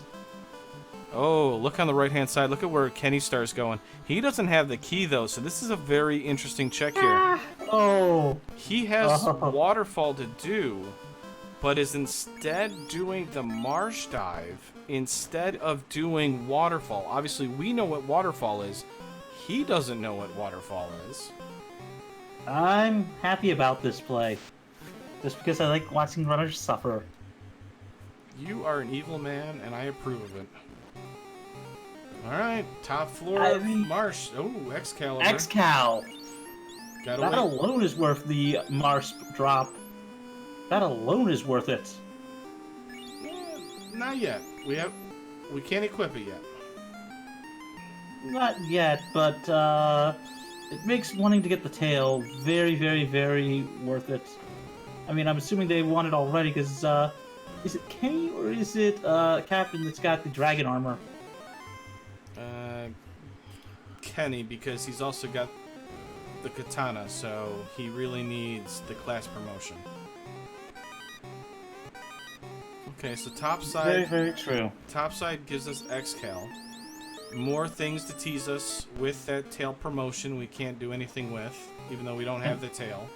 Let's see, on Captainnerd side, the Dwarven Armory's got nothing, copper bracelet, nothing soft, and silver. Nothing much. A whole lot of gauntlets, a soft, and a disappointment. Basically, it was the whammies. It's the do you like the whammies? I don't think Captain Nerd really appreciated those whammies at all. But we got bottom side marsh check. No key. That's the linked chest that he already opened. I mean, again, you always want to see if the game's got, you know, I mean, if it's got a false bottom, you want to, like, knock on it, you know, like, do stuff like that, you know, see if there's anything hidden in there. Houses, some money, the herb. There is our first loose in Northwest Castle. The key pays off. Captain Nerd may have broken open the game. Yeah, especially if this herb leads to the floater. Floater or cube. Gotta go give that prince the dankest of herbs. Alright, let's see here. Oh, thou prince, wake your butt up and give us something good. Yeah, let's see, and Thor. He's trolling us. It's the Thor hammer. Well, it is a caster's item, so it is useful, and it technically is an endgame weapon. Listen, mages, don't try to sugarcoat this, because we are literally searching for another loose here for progression. It's either going to be cube or floater at this point. There's no other way around it right now. Oh, I know. I'm allowed to sugarcoat it a little bit. I mean, do you want to outright tell, you know, the runners later on during the interview, yeah, sorry about that. Remember, you're the one that rolled this seed. Oh, I rolled it, and I am excited. How much pain and suffering I can give to our... I mean, how much fun I'm letting our runners have. Be honest. Be honest. You're enjoying this pain and suffering just as much. No. Alright, Captain Nerd's gonna go check out Canary Castle and Temple Fiend's locked. Hopefully he also checks, I guess, Marsh at this point too. I would assume the play is since he's in the Inner Sea, but I could be wrong. Power staff, more money, a house, let's see. Another ribbon. That's amazing. Yo helmet. Yeah. And more money. So far... That ribbon is worth it. So far the key's paying off big. We got a ribbon, and we got... and we found one of the loose items, so... Wow, tossing that heel helmet, though, that could be a bit of a problem. Just, you know, for the cast of heal, which I know... Deep in Topher, those heal, you know, those free heals are huge sometimes. Opting to sell the power staff? I know it has... Is that one of these spell items or not? I know one of them. No, it just sells for money. Oh, I never noticed it, but the inn was 7 gold in Corneria. Nice and cheap in there is always good. Always good, especially in the beginning, because I always tend to overbuy a lot of my stuff. So I get to like 25 gold and I'm like, please be a cheap inn. Please be a cheap inn. I mean, it makes you wonder what type of food they're selling if they can rent out rooms for that cheap. Alright. Right? Alright, so for anybody that's watching, while we kind of got the break in the action here, Magus, I was going to kind of go over some of the, we got a lot of races coming up for this Monte Chaos' casino. Over on SG2 right now, Cyrnus and One Fine Day is battling it out. Or actually, it's SG5. They actually moved it. I'm sorry, SG5. Thunderclawed and Elastoid will be are actually battling it out right now on SG4. They have the poison sound effects crew over there. We've also got Zyrak versus Lord of the Synth at 11 o'clock tonight. That will be on Randomania 1 later tonight also. So we've got a nice late night show. And then in the morning, tomorrow morning, WAB 1024 versus Hypes 2 Loose Nova. That will be at 9 in the morning on SG1. I will be doing comms with Sunny, and Groggy's going to be tracking Groggy Dog. And at 11 o'clock in the morning, Nicarant versus Sketchy Metal. So that'll be on Speed Gaming. So plenty of races coming up in about 12 hours. Ooh! Ooh! Oh! Out of bounds bat found. The legend itself. He looked for it. Oh, hey, Captain Nerd's gonna go, realizes he's gotta check Titan's Trove. Unfortunately, he's gonna sigh a huge relief as the robot reminds me of Bo Jackson there with the moves of dodging of Kenny. Yeah, but he can't go all the way, sadly. He kept trying to dodge Kenny. It was actually pretty funny to watch. I mean, he wasn't going all the way away, but he was trying to run away from him. Light axe, more money, rune sword, and the opal Cheerio. The sigh of relief for Captain Nerd could be heard right now as he realizes he didn't accidentally bypass progression. We have a race. Both runners are in the same location. Unfortunately, Captain Nerd, no orbs lit. Kennystar's got 2. We'll be digging that sea shrine real soon. Heal 1 and fire there. Fire and lock 2 in the level 7 spells. Now, lock 2 isn't that bad. In fact, it's single-handedly won games in this tournament. Having the ability to outright decrease a monster, basically a fiend's, evade has been huge. It can. It is a spell that I'm glad the devs have kind of put in place. High evade basically relies upon RNG to be able to do damage to them generally, especially in the higher percentages. And it's also kind of a battle to see, are you going to cast Lock? Are you going to cast Temper? Are you going to Power Bonk? Are you going to do this or that? Like, there's a lot of, how do I say this? Options for our runners with it actually being able to hit now. Fighting those red shags and those whiz shags. The sea-shaped sea creatures. I can't believe for the longest time I thought that's all they were. I mean, some of the sprite work in the game is a little... And it's true on that one. Good old NES graphics. And Q bringing up some good points here in the background, helping us out here. So loose locations left, Earth 4. We've got Marsh key locked. We've got all of Mirage, less than, greater than, and also the first floor. And we've got the sea, the Kraken side of sea that we haven't fully checked yet. Ooh, I just thought of the one location that I hope to see stuff in. Because neither of our runners will probably check it. Oh, and Temple of Fiends. I don't believe Captain Nerd ended up going to Temple of Fiends. He left after Canaria, so... He did not. Oh, and the TFC. That is a good point, Q. He just whispered into my ear and reminded me of the TFC room, or the TFC chest. That could hold progression. Which chest is that? The chest in Temple of Fiends, you mean? So we call the TFC chest. It is that one room leading on the way to mermaids. It's like a... Oh, that one.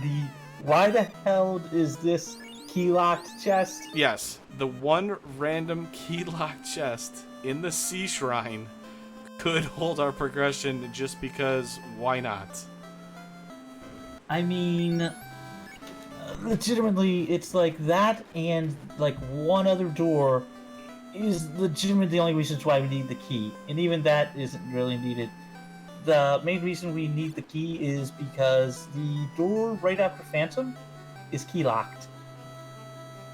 Yep.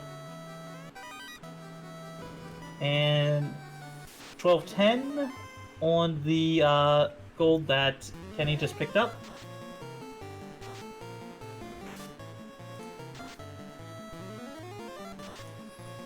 Alright, so it looks like Captain Nerd is going to go on Kraken side. Kenny's just following now also. Literally just high-fived each other. So it's going to be interesting here. I mean, Kenny So- already did check the mermaids earlier, so that is the thing. But he didn't check any of the chests over by the TFC. He didn't check the TFC.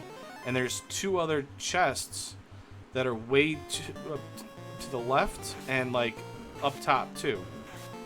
So he didn't check a lot of chests there on the mermaid side. I don't even think Captain Nerd checked those chests either. They didn't, but here's the 2 freebie green chests. 167 and 250 on that one. So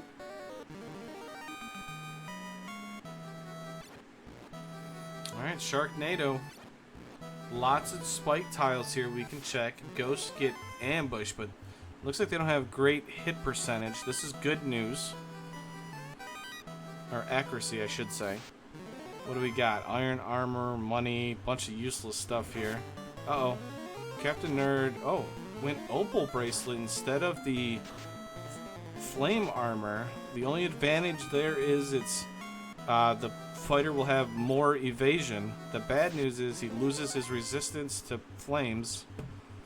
I'm sorry, ice spells. I think it's a little better suited on a mage, but that's my opinion on that, and he's the runner, so he's got a plan in action, and he's following through with it. Cast Bane if you need to, Captain Nerd. If you're trying to save spells, cast Bane. These Sahags have low enough MDef. Bane and Zap do a pretty good job.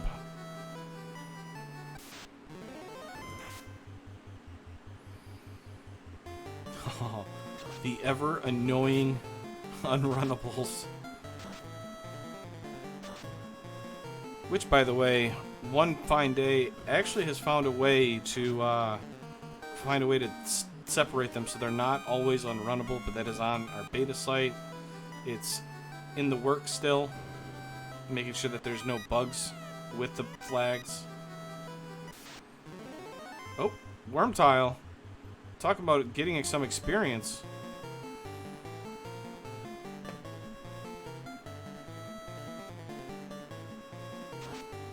What do you think here, Magius? Are we taking this spike tile a little bit?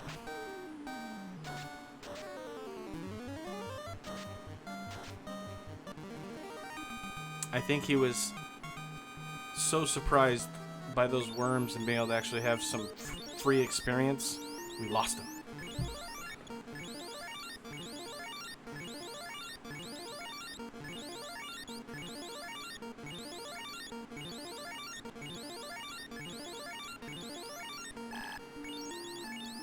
Uh-oh.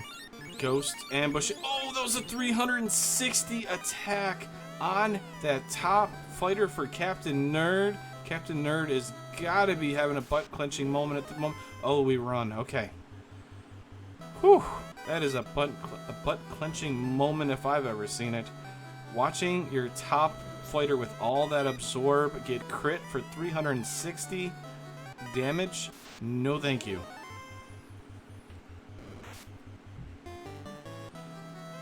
Mage staff pickup for Kennystarr. That's right, Q. The Fade Life Exit White Mage locked is able to run. How ironic is that? Captain Nerd's White Mage has been a lifesaver this entire seed for him, helping out in so many ways. And White mages don't exactly have the greatest run chance either, but has been doing a pretty good job of it. Yep, finds the worm tile. Will he take it? He's going to try and cast Bane. Worms have pretty high M-def there. It's not going to be very easy. And a nuke. Oh, they have over 254 health. That's not good.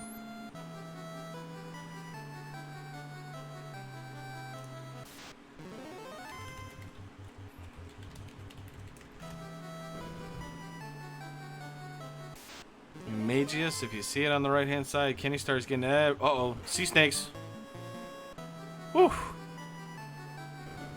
That was terrifying. If you don't know, and what I believe we have been told, sea snakes have death touch.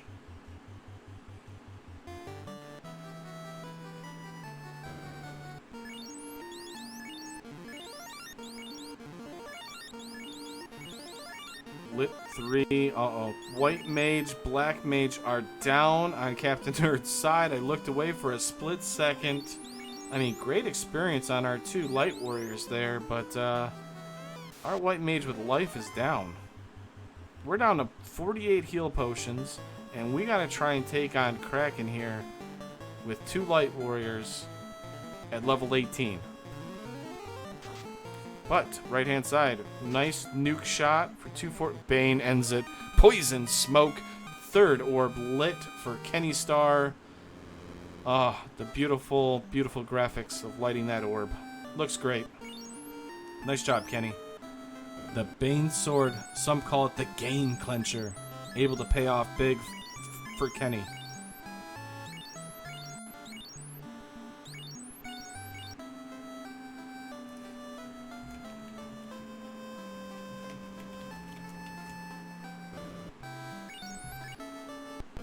Well, lobsters.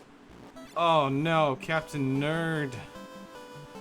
Oh, this sea shrine is not being kind. We gotta watch out for sea snakes. Looks like lobsters have some sort of paralyze. Captainnerd just bleeding time at this point. He's trying. Uh-oh, sea snakes. They've got death touch. We run from it. Alright, Captainnerd, where are you going? Okay, he's gonna go back. He knows where the purple worm tile is. He could try and gain levels there, exit out, then re-dive again, if he so chose. Sea snakes. Bam. There goes the fighter. And Kennystarr going to make the play.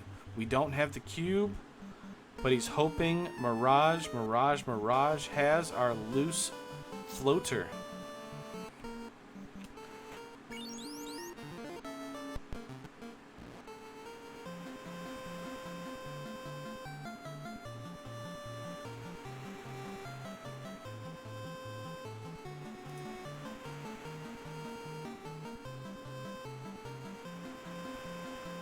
Oh, well, maybe not going to Mirage. He has... Kennystarr, where are you going?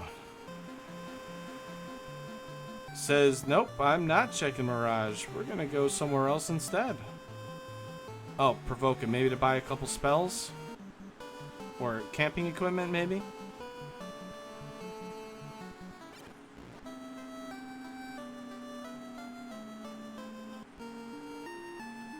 Looks over his items, realizes that he's a cube away from go mode. The loose item has to be the floater. The floater cannot be locked out without being able to access to it.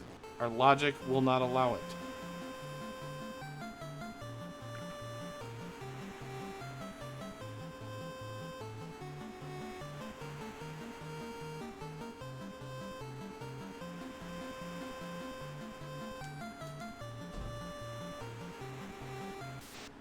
Realizes he has the key. He's probably going to do the key lock. This is good for him. There was a ribbon available and there was some other stuff that he can use. He might redive Marsh and we'll be able to check out that Marsh locked. He's also foregone, much like Captainnerd, did not check the mermaid side floor just before mermaids. That floor was kind of abandoned by both of our runners.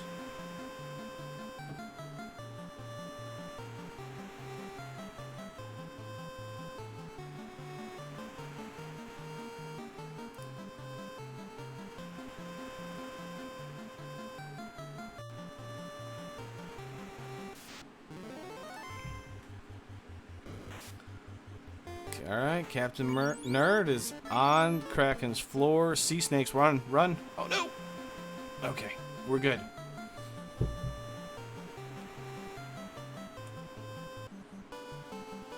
The good news is, lobsters did not roll Death Touch. I know that seems like a small victory in all of this for anybody out there, but lobsters tend to roll more hits, which means more chances of that Death Touch hitting. We've already seen dwarves. There was nothing here. We've got a bunch of gauntlets and soft, and that's it. So, Kraken pulled left-hand side. Captain Nerd trying to pull Kenny's lead down to only 2 orbs.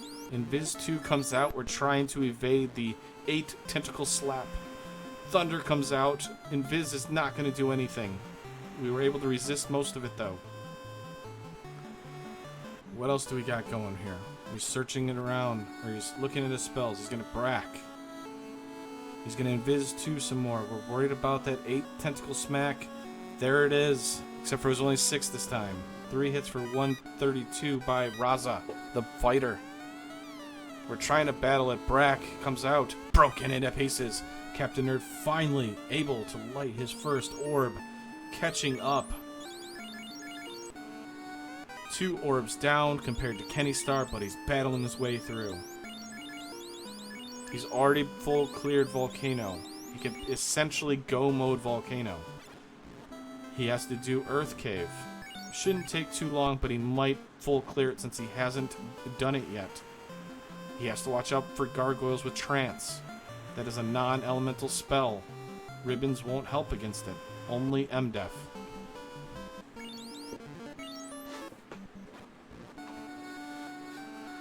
Kennystarr's checking what Captain Nerd has already done with that key.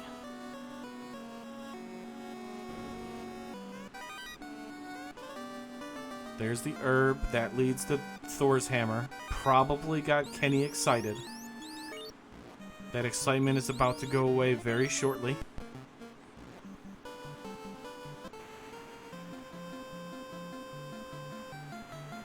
Alright, Captain Nerd, where are you going? Are you going to Earth Cave?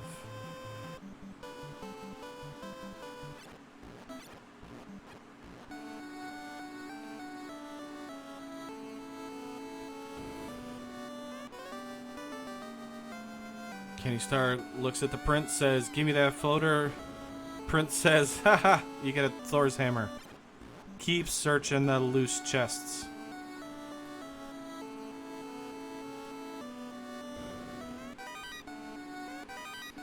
Alright, now for Captain Nerd here. Kenny did not check Earth Floor 4 leading up to Lich. Didn't check any of those chests. Go moded it, essentially. Captain Nerd goes there. Could potentially be looking pretty good there, depending on how well Kenny has remembered what chests he orphaned.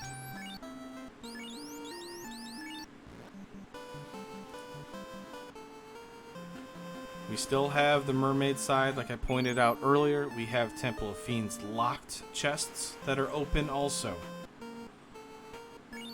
I believe all of Volcano has been checked.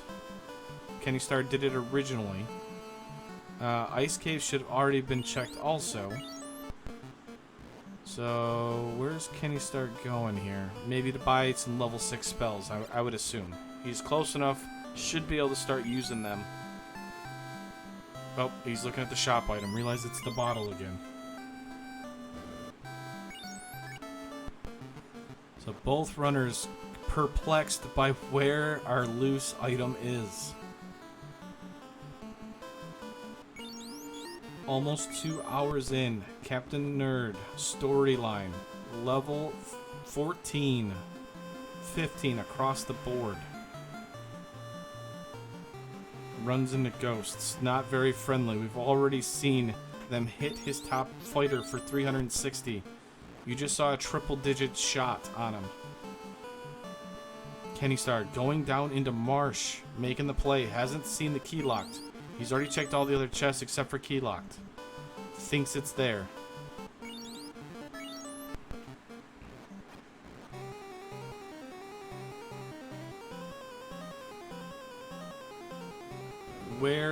Where could this be? Captain Nerd needs to get through this quicker. He's playing catch up here. He's playing on borrowed time. He needs to get through Earth as fast as possible and check those chests before Lich. The longer Kenny is checking and trying to retrace the steps and remember which chest he orphaned, the better Captain Nerd has. This is the downside of having a lower level party here. We're not able to run, quote, run as well. And on top of that, the enemies aren't running from us, but there's the floater. Key locked Marsh. Kennystarr has found it. He's going to exit as fast as possible and get in the air, get the cube, and try and win this match.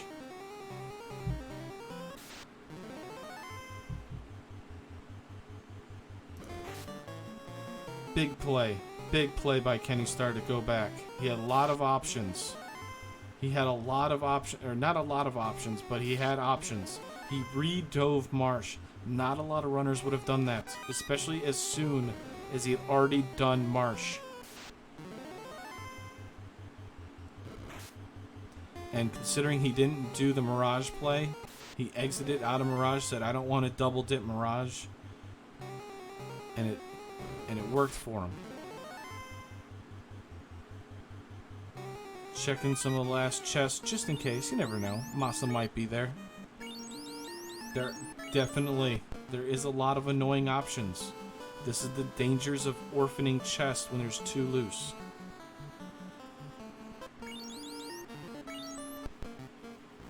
Because, yeah, I mean, you just never know where it could be.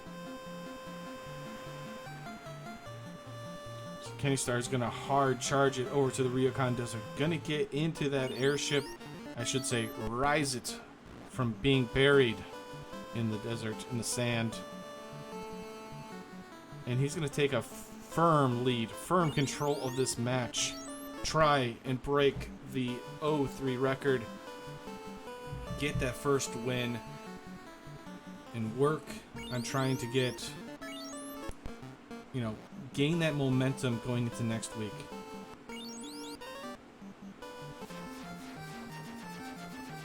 There he is. 1 hour, 55 minutes in. Kennystarr, first one in the air. Finally, we're able to see what Gaia has. We don't have the tail yet. We have a lot of equipment we can use with that tail, but we don't have the tail. Could be the slab turn-in. Could be the bottle turn-in. We've already bought it. Iron Gauntlet and Gaia for 700. Not exactly the armor shop we were hoping for. Ruse is level 8, heal 2. Fire 3, confused Saber. Oh, for sure, Abos. You're absolutely right. The good news is we found all our loose. We know where they're all at. It's just a matter of where's... I mean... He's gonna get it, no matter what. I mean, because it's essentially all in this one area. There's the cube. That's go mode. Now, he wants the power bonk more than likely. We don't have Masa. I would assume he wants power bonk. So, you're probably gonna check Fane anyways. And of course he says, hey commentators, shut up. I go where I want to go.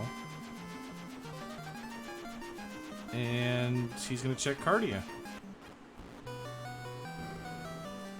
I mean, you got Xkale, you can get a power bonk, and you can promote. I mean, you check Cardia Isles and you get a white shirt that you can have your, thief casting. Hey, that works. Can't argue with that at all. Though, now, this is something I'm going to tell you also is, if you're going to make the play to check Cardia, go to Lefane first, then do the play. Because if Lefane doesn't have the tail, if you did your mental math, if Lefane doesn't have tail, then maybe do Cardia Isles. But if it is tail, you can do it all in one stop.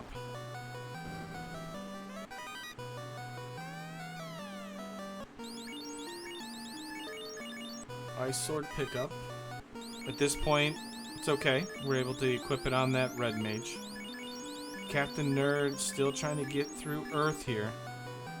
Unfortunately, though, Kenny, like I said, has a firm grasp of this match right now.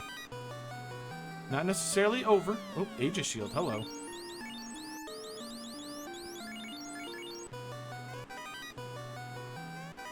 But he's got a firm grasp of it. Captain Nerd needs to hit the gas pedal.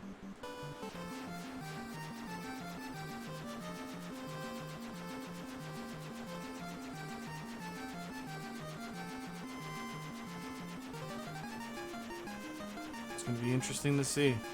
Magius.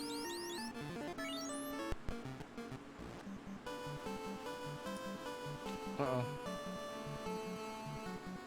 Hope nothing happened with the mic.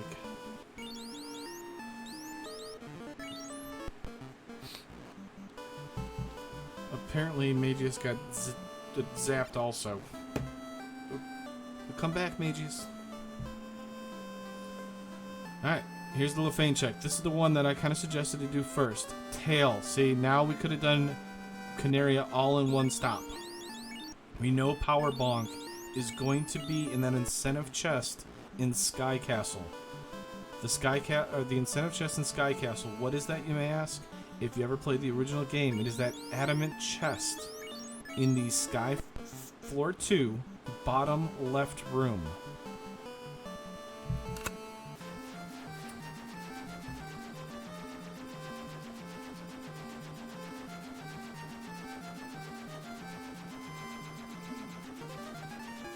The good news is, at least for Kenny is... Hey, can you hear me? There we go. Majors, Yeah. welcome back. Sorry, just checking something real quick on that one, but the tail is a huge pickup on that one. Oh, for sure. And the X-Kale, we have 4 hits on the X-Kale. So, obviously we're not going to get the fifth hit on the X-Kale because we need level 29. But, it doesn't matter at this point. We got fast, we got tempers, we're gonna have a power bonk, we've got the defense sword. I mean, we've got things to complete the seed. Yes, we do. Yes, we do. And sadly, although Captain is checking the chest that you wanted him to check, we know now that that's not going to be the play. No, but Sadly. it could be Masa. No, you are absolutely right, Magus. It's not going to be a huge answer, but it could be Masa to kind of help him out. That is true. And the Masa is a huge, it is a very good weapon.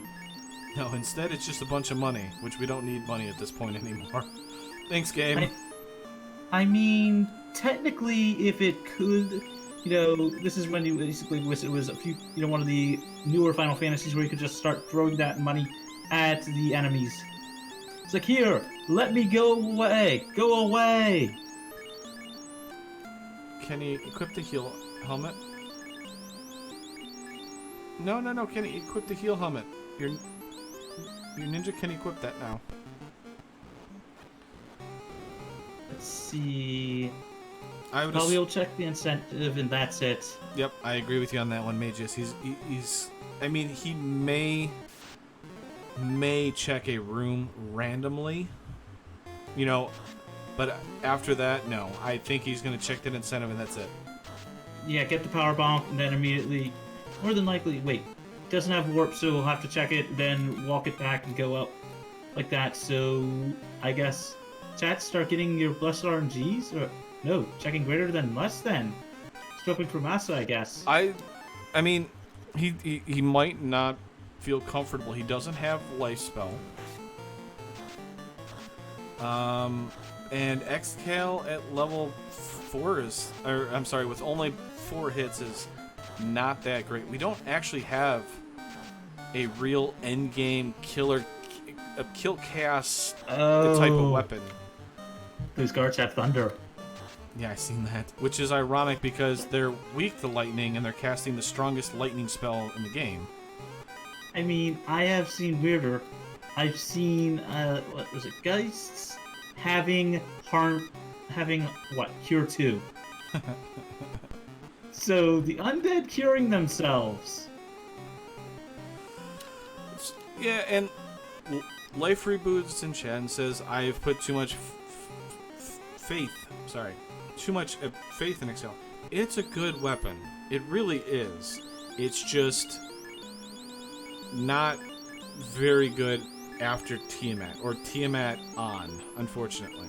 It's got low crit rate, it's got a high base damage, but, you know, unfortunately, Chaos, it doesn't have a type where it can take advantage of it. Also, blink and you miss it, and Captainnerd actually just got finished Lich. We were so excited about everything on Kenny's side that we completely missed the fact that he got through Lich. Yep, he finally got through Lich. He's got his 2 orbs lit. He's got a little bit to go. He's got to go to Marsh. He's got to realize that Marsh is the play. He might go to Volcano because he's got to go there to light his orb, but anybody out there, get some Bless RNGs, not only for Kenny to run into Warmech, but, you know, to pray that Captainnerd goes to Marsh.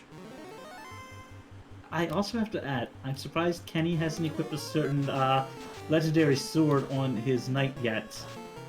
Oh, he didn't equip the Xcal? Nope, still rocking a sun sword.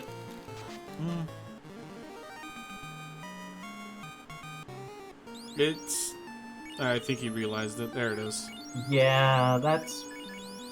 Oh, and when did he find the second katana? One was in Earth and another one somewhere else. I don't remember where, but... I mean, it's like the, ooh, shiny, I'll pick this up, then realize, oh wait, I don't need this. And I've seen a lot of runners just do that to the Vorpal, but still. Captainnerd, he's gonna go all the way to Volcano. I mean, I don't blame him. It is a check, it is a dungeon that he needs to complete, but still, you know where he needs to go. Yeah, it's just, it's unfortunate, and Kenny's obviously looking for Masa. He doesn't feel comfortable with Xcal at all.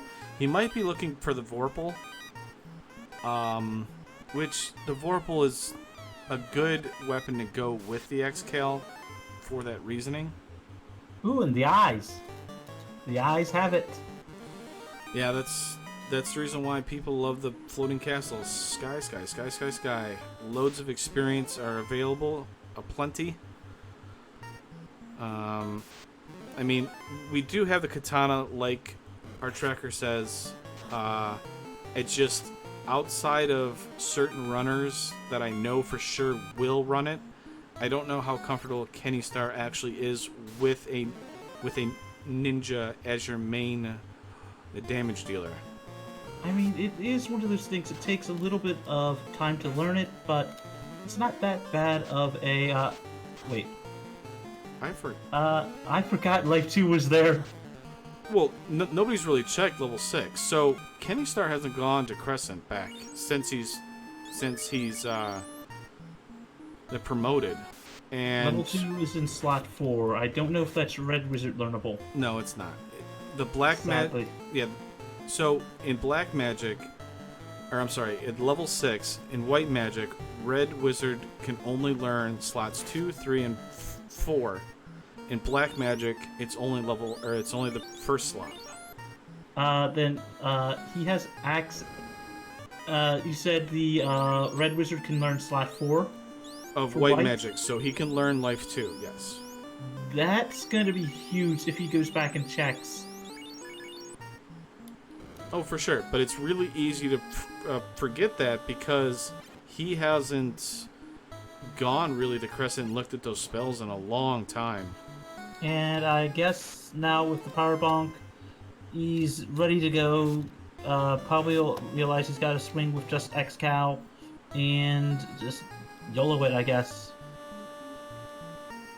Though I will say I am betting he does check Ito for Cheston. Hey, Warmack. Life Very first Reboot. fight. That's right, Life Reboot gave us the Bless RNG. He has blessed our run and has appeared. Oh. And he's taken it. That's what I'm talking about, Kenny. Nuke comes out, 126. Power bonk. Gene is going to shoot for 78 damage. Ooh, we finally get through that MDEF. 348 nuke cast. More nukes come out. Gene doing some damage. Look, 2 is a counter offensive by Warmack. Little chip damage here. Big shot by Nuke. Xcal doesn't do a whole lot. Ooh, we've done about 1,000 damage. We have done. Beefy Warmack. We've done about original health to that Warmack. Still hasn't gone down. 210, so he's got about 1,300 HP. Kennystarr takes down our Lord and Savior, the Robot Chicken Warmack. I mean, the saddest part is that he did lose his Black Mage, but still. I'm okay with that. Honestly, the Black Mage, we have low cast, I believe, the Temper and Fast.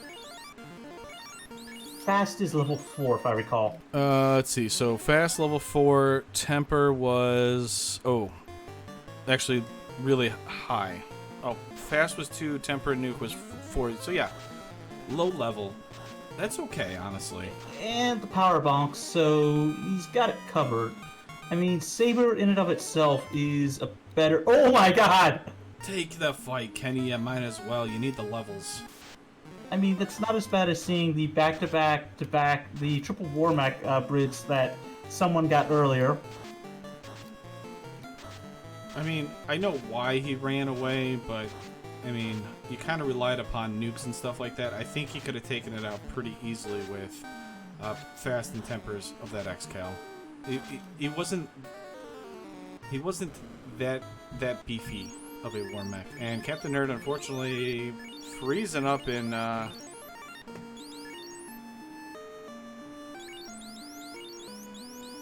And Kenny going to be headed to his fourth and final themed fight.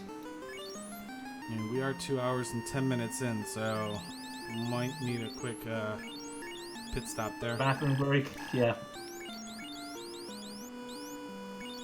Alright, Kenny, we're about to take on Tiamat. There's Captain Nerd. Equip the heal helmet, Kenny. Give that poor Gene more defense or absorb. We're gonna fast the X kill. Defensive Blaze comes out from Tiamat. White shirt up as well. I do love the double, increase of evasion here. I mean, it's the fastest way to make sure you can survive this thing. Plus, already the life, the fast on, his characters. Let's see, another defense, another white shirt, going for the Brack strats, ineffective. Fighting, trying for magic. Nope, hasn't got anything. Bane, Brack again. 8 hits, 271 damage. Brack ineffective. Bane sword, ineffective. Needs to remember he can actually use that power bonk, but it's one of the things. Brack ineffective again. Bane sword, ineffective again. Swinging again. 8 hits, 200 damage. Blizzard. Wow, Tia actually using those multiple heads of hers for the actual elemental stuff, but 400 change damage, about what, 800 HP, so around vanilla for Tia. Yep. 4th orb down. And I want to point out there for everybody that kind of seen that fight there. Kenny actually swung and only did like 200 and something damage with a crit. That's how much absorb the Tiamat has, because when you crit, you're actually cutting the absorb of the enemy in half.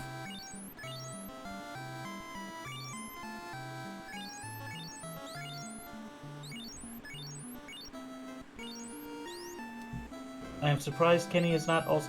Oh no, he's got enough softs. You always want to bring at least a handful of softs with you into Topher, just in case. I mean, I have seen some where it can cost you. Alright, so... Driving... Yeah, no. And so the one thing here Kenny needs to do, I would assume, is... get fast and temper on your ninja, just in case, because that black mage doesn't have the HP right now. It could go down. He needs to go to level 6 Crescent and gain that life too. But he's not. And, I mean, that's just... I think Kenny feels behind due to how the early game played. But at 2 hours, let's call it 13 minutes, 30 seconds, Kennystarr has entered Topher for his first dive attempt. And this could be interesting here. Xcale, 4 hits. We don't have a, quote, chaos killing weapon. Xcale can do it. We do have fast. We have nukes. The only problem is the temper and nukes are on the same charge. Ooh, now that's a free chest. Was that a ribbon that was in the end? That was the third ribbon. I would have missed that. I'm telling you now, I hardly ever change or check the validation. I mean, I've seen runners do it if they don't have a real endgame weapon. They'll check it, or, you know, they feel behind and they really want to make sure they have something. Okay, so, interesting note here. Kennystarr drops the heal helmet that he could equip on Jean, his ninja, for the ribbon. He equips the ribbon on Jean, right? So I think so. I'm guessing is Jean is actually going to be used in some sort of endgame capacity. If you're equipping a ribbon on a ninja that can only attack and cast white shirt. I think, honestly, the ninja is going to be his backup damage dealer, which is probably a smart play considering worried on that one. I mean, a couple white shirts out there, then just let, you know, the ninja just, you know, hold A with the ninja and the knight and just pray then? Well, so the reason why I bring this up, mages, is because the black mage, look at his HP, 225, might have been attacked before, barely 250, I'll say, at the minimum. Very true. No ribbon, only resistances is ice in time because it's got the black shirt. And death because it has a pro rank. And hold up, hold up. Dang, because which 2s just got pulled? Let's see, 2 hits, 100 damage. 2 hits on that one. Let's do opens up a thunder. You know, right on that one, silver knife, or a little bit of damage. Effects Cal, 2 hits for 133. Going all offensive. 5 hits from the ninja, and enough to take down Lich 2. Go ahead, Dang. No, so that is a level 23 ninja because the ninja was able to survive that Warmac, gain level 23, gain the 5th hit. So your damage dealer, your best damage dealer is that ninja. The Xcale is okay, but with that 5th hit that the katana has is really good right now. Yep, and we're just about to carry 2. So let's see, healing up. More than likely, I'd say once you get to Kraken 2, I will see. You know, he'll probably move his Black Mage into slot 1 and just go for it. Looking at fast to start, opting to wall on that actual Black Mage. Okay, I like that.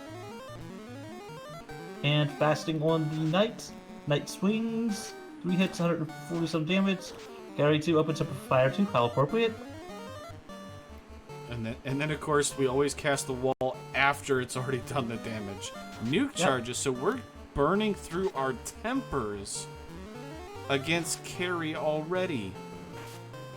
Couldn't see the damage on that one. 6 hits for 100 and change damage. 5 hits for 200 and change from that ninja. Another 5 hits, 123 damage. From the knight, 3 hits, 144. Red mage swings as well. Sun sword, like 3 damage. 6 hits and change. 2 hits, 2 damage. Going all offensive. We're holding A and playing with our food. Luckily, Carrie doesn't burn us, doesn't cast anything besides that fire too, so Kenny playing the dangerous game there, able to save some spells, because those nuke casts and not killing that Carrie on that turn could have cost him big. And as our tracker is pointing out in chat, that the Thief and Ninja double hit rate growth was one of the early balance fixes. That was pretty huge. Considering the way the Thief originally was, I have to agree. Sea snakes, watch out. Okay, they've all attacked. Our turn. We're gonna run. We're not gonna try and shrink them or, you know, lower the amount. Sea snakes, don't kill anybody. Alright, we ran. Yay! The Death Touch Sea Snakes could have ruined Kennystarr's run here very easily. And here we go. He did not pick up that level 6 life 2 on that red wizard.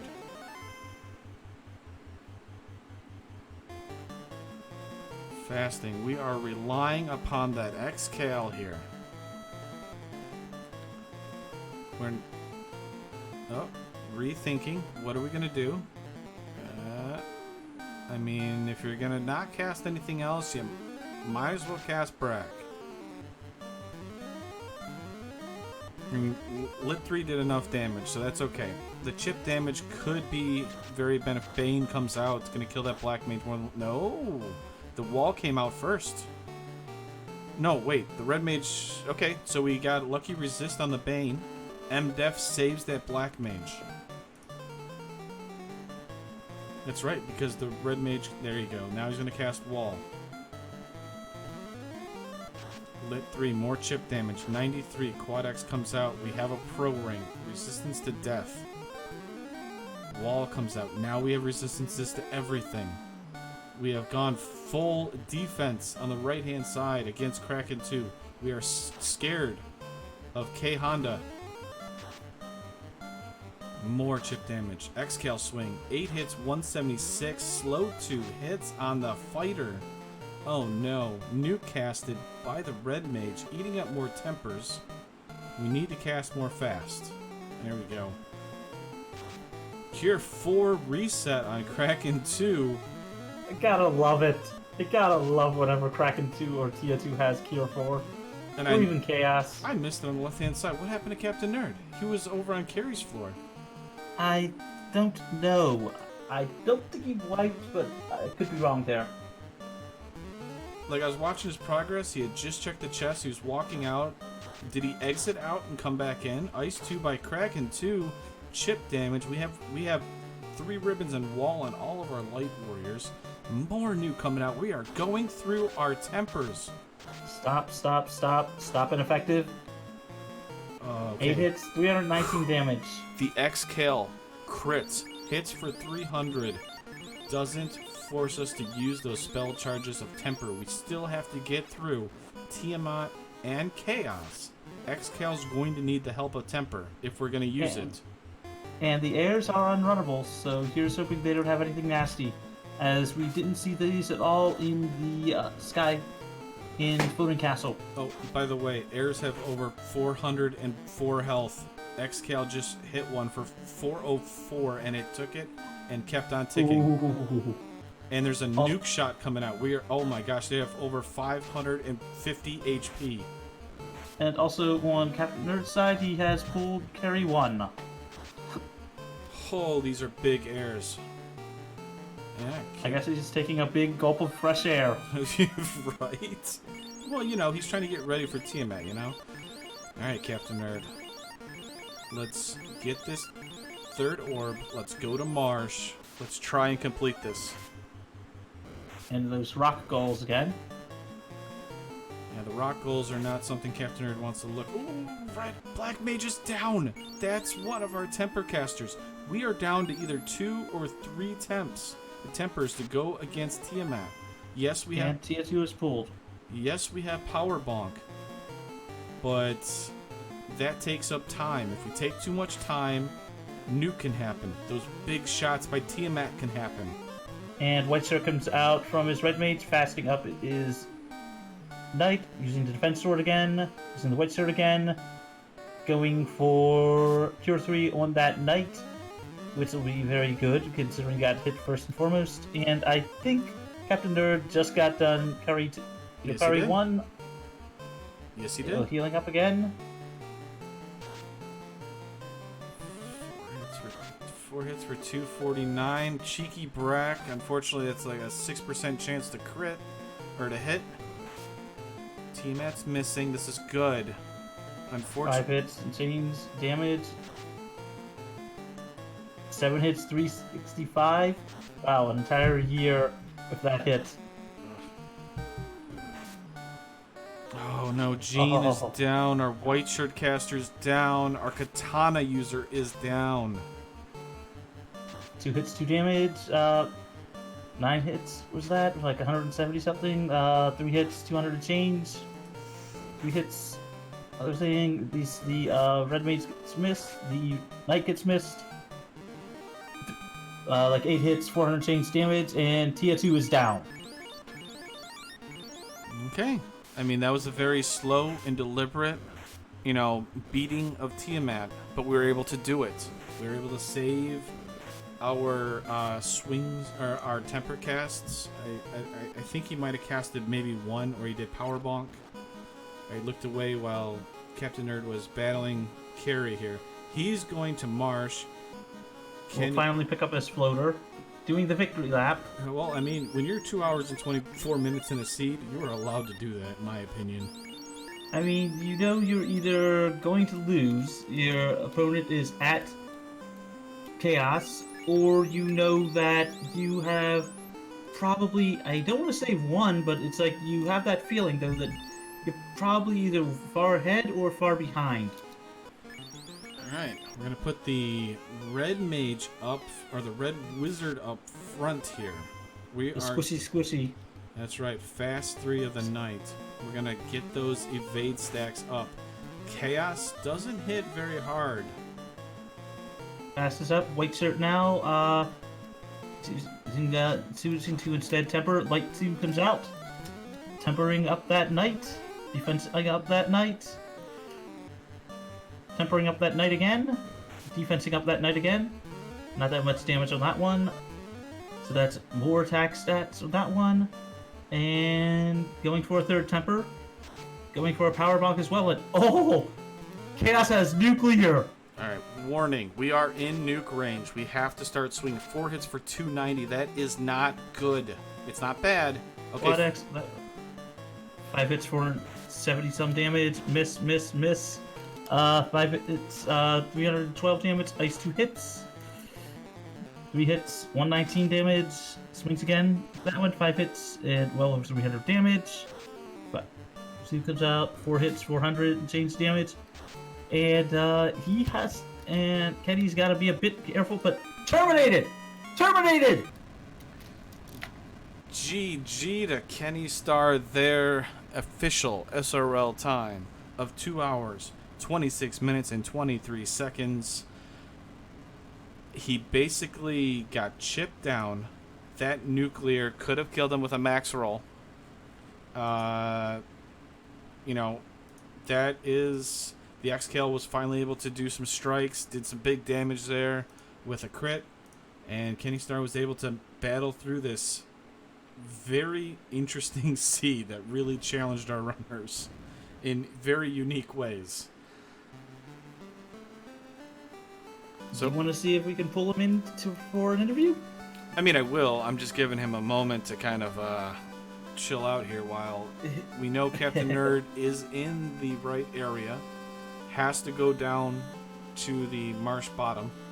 the marsh locked bottom left room.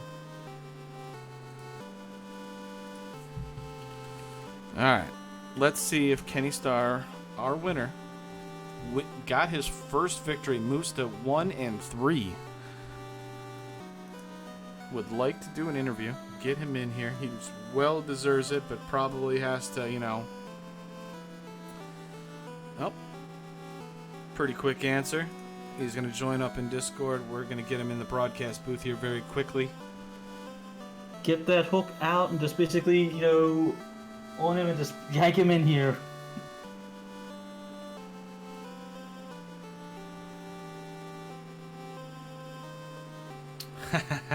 Durin. Durin. I am just glad that you are still racing in this one and still hanging around with us, man. Thank you. You're not going to take 5 hours. Oh, I think the only person that's done more than a 5-hour seed is probably Will Bluntworth in any form of tournament, and that was doing a solo thief. Hey, oh, by the way, if you guys are listening to this right now, before any of you disappear real quick, Final Fantasy Randomizer does have a YouTube up. If you want, we have a lot of videos from all of our broadcast partners, Speed Gaming, Randomania, RPG Limit Break, and we've centralized all of the content. If you look up on YouTube, FinalFantasyRandomizer.com, or if you're on the Discord, we have it pinned in several locations. You know, we have a lot of Spring Tournament 2020 stuff. We got stuff from the 2019 Spring Tournaments. We've got Iron Gold matches on there.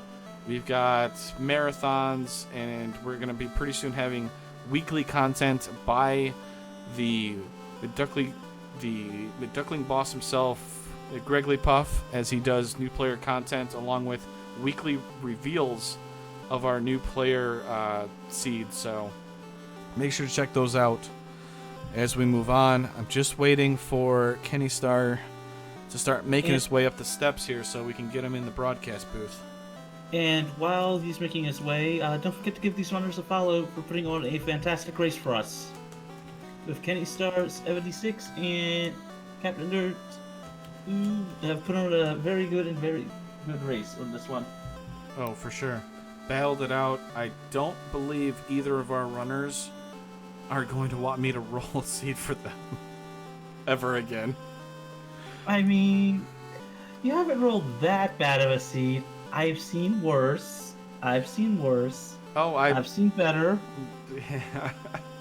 It's definitely been an interesting one that punished a lot of things and interesting locationed loose items. I really like that loose item in Northwest Castle that literally just says, "Oh look, you found a loose," and it leads to a Thor's hammer. Alright, Captainnerd finds the floater. Gonna make his way through here. We'll probably keep with him for another one attempt through Topher here to give him his due for what he's done. Actually, let me check the schedule here first. I want to make sure that we're not going to go over anything.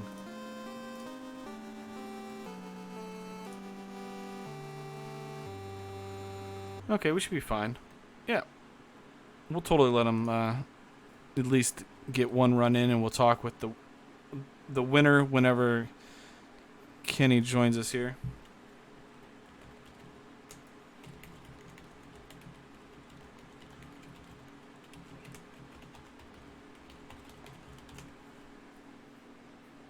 If any of you runners or any of you viewers out there that have a question for our winner, Kennystarr, please ask it in chat, and Magius and I will, ask them and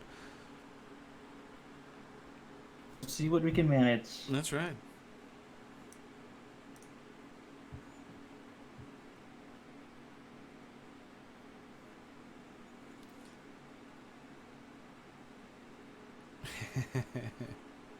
I'm sure it's going to feel pretty good, but yeah, I will definitely make sure to ask him that. Oh. Our chat is brutal today. For anybody that's watching on YouTube right now, it's a good thing you cannot see Twitch chat right now. No, I'm just kidding. They're having fun.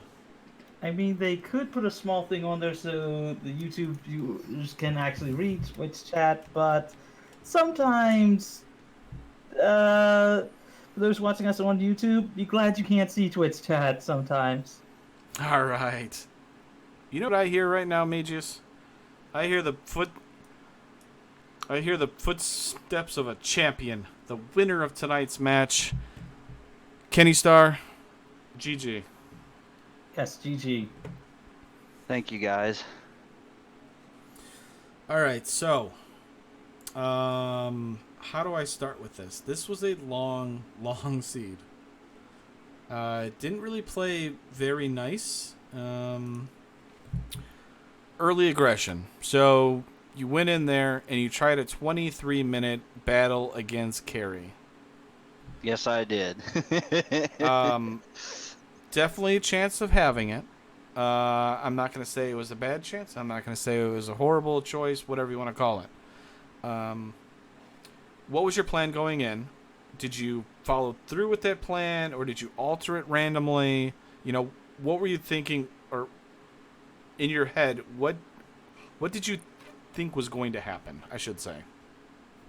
Well, my initial plan was just to go in and clear the volcano and come back, exit out, Okay. heal up, house up, go back in and take on Carrie. And I thought, I really don't want to walk all the way back through all these lava tiles. I don't have exit yet.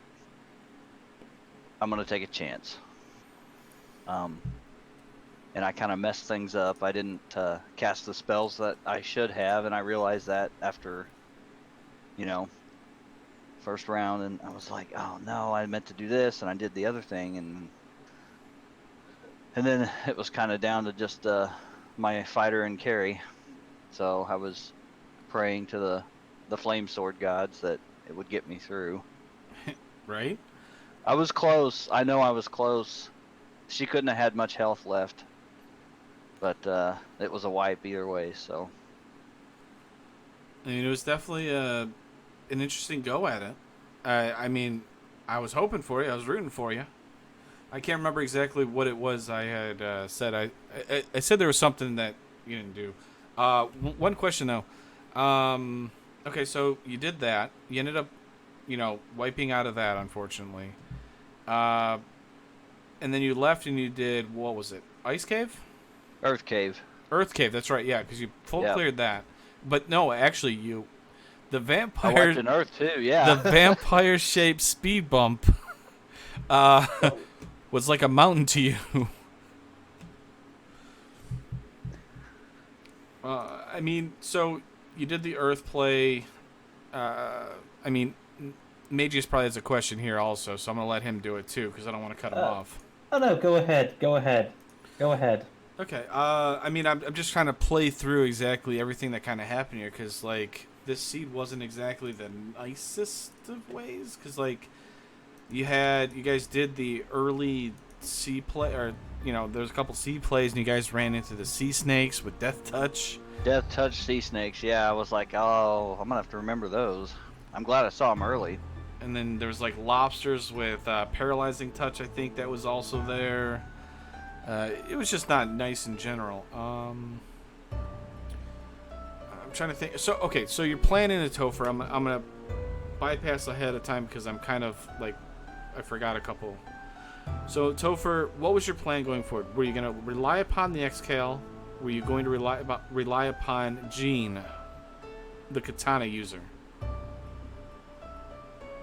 No, my faith was in the Xcal. I had enough tempers, and I had the power bonk, and I had the defense sword. I knew I could do it. Okay. What I did not plan for was having rock gulls all attack my black wizard with an ambush right before I entered the Tiamat fight. That was brutal. Yeah, no, it definitely was. I was just curious because you gave the ribbon to your ninja, and I said, okay, he's got some sort of endgame goal with this ninja. Because, the black mage with very little HP is very susceptible to like a blizzard or a thunder, which could be very prevalent in the refights. Or nuclear, like Chaos had. So that was the reason why I wanted to ask about Gene, and actually I didn't even realize that you had named your character Gene, which makes total sense. Yeah, I'm a big Kiss fan. Hey, I understand. So I guess I'll give it over to Magus real quick if you want, or if he wants to ask a question or two here. I've got one. Did you ever think about going back to Crescent to checking these level 6 spells? Did I not check the spells in Crescent? I think if you did, it was very early, but Life 2 was in the 4th slot, so your Red Wizard could have learned it. And that would have been useful too. Yeah, I usually once I get past a certain point, I don't worry about spells. As long as I know what I have, I kind of try and skip those. No, that's fair. As far as, go as far as, going back and... Yeah, because I don't think... I got confused. I thought I'd bought the cube instead of the bottle. And so I went to the desert for Mirage and checked my inventory and realized I don't have the cube. I don't know where it's at. Yeah, we were wondering about that. So I originally thought it was the actual first item in the game, but I had to go back and watch the replay of that one. And I went all the way back to Crescent Lake, and then I went to Elfland and realized, oh, it was the bottle I bought, and I popped it as soon as I bought it, so that I could manipulate my inventory, and it's like, okay, the cube's somewhere else.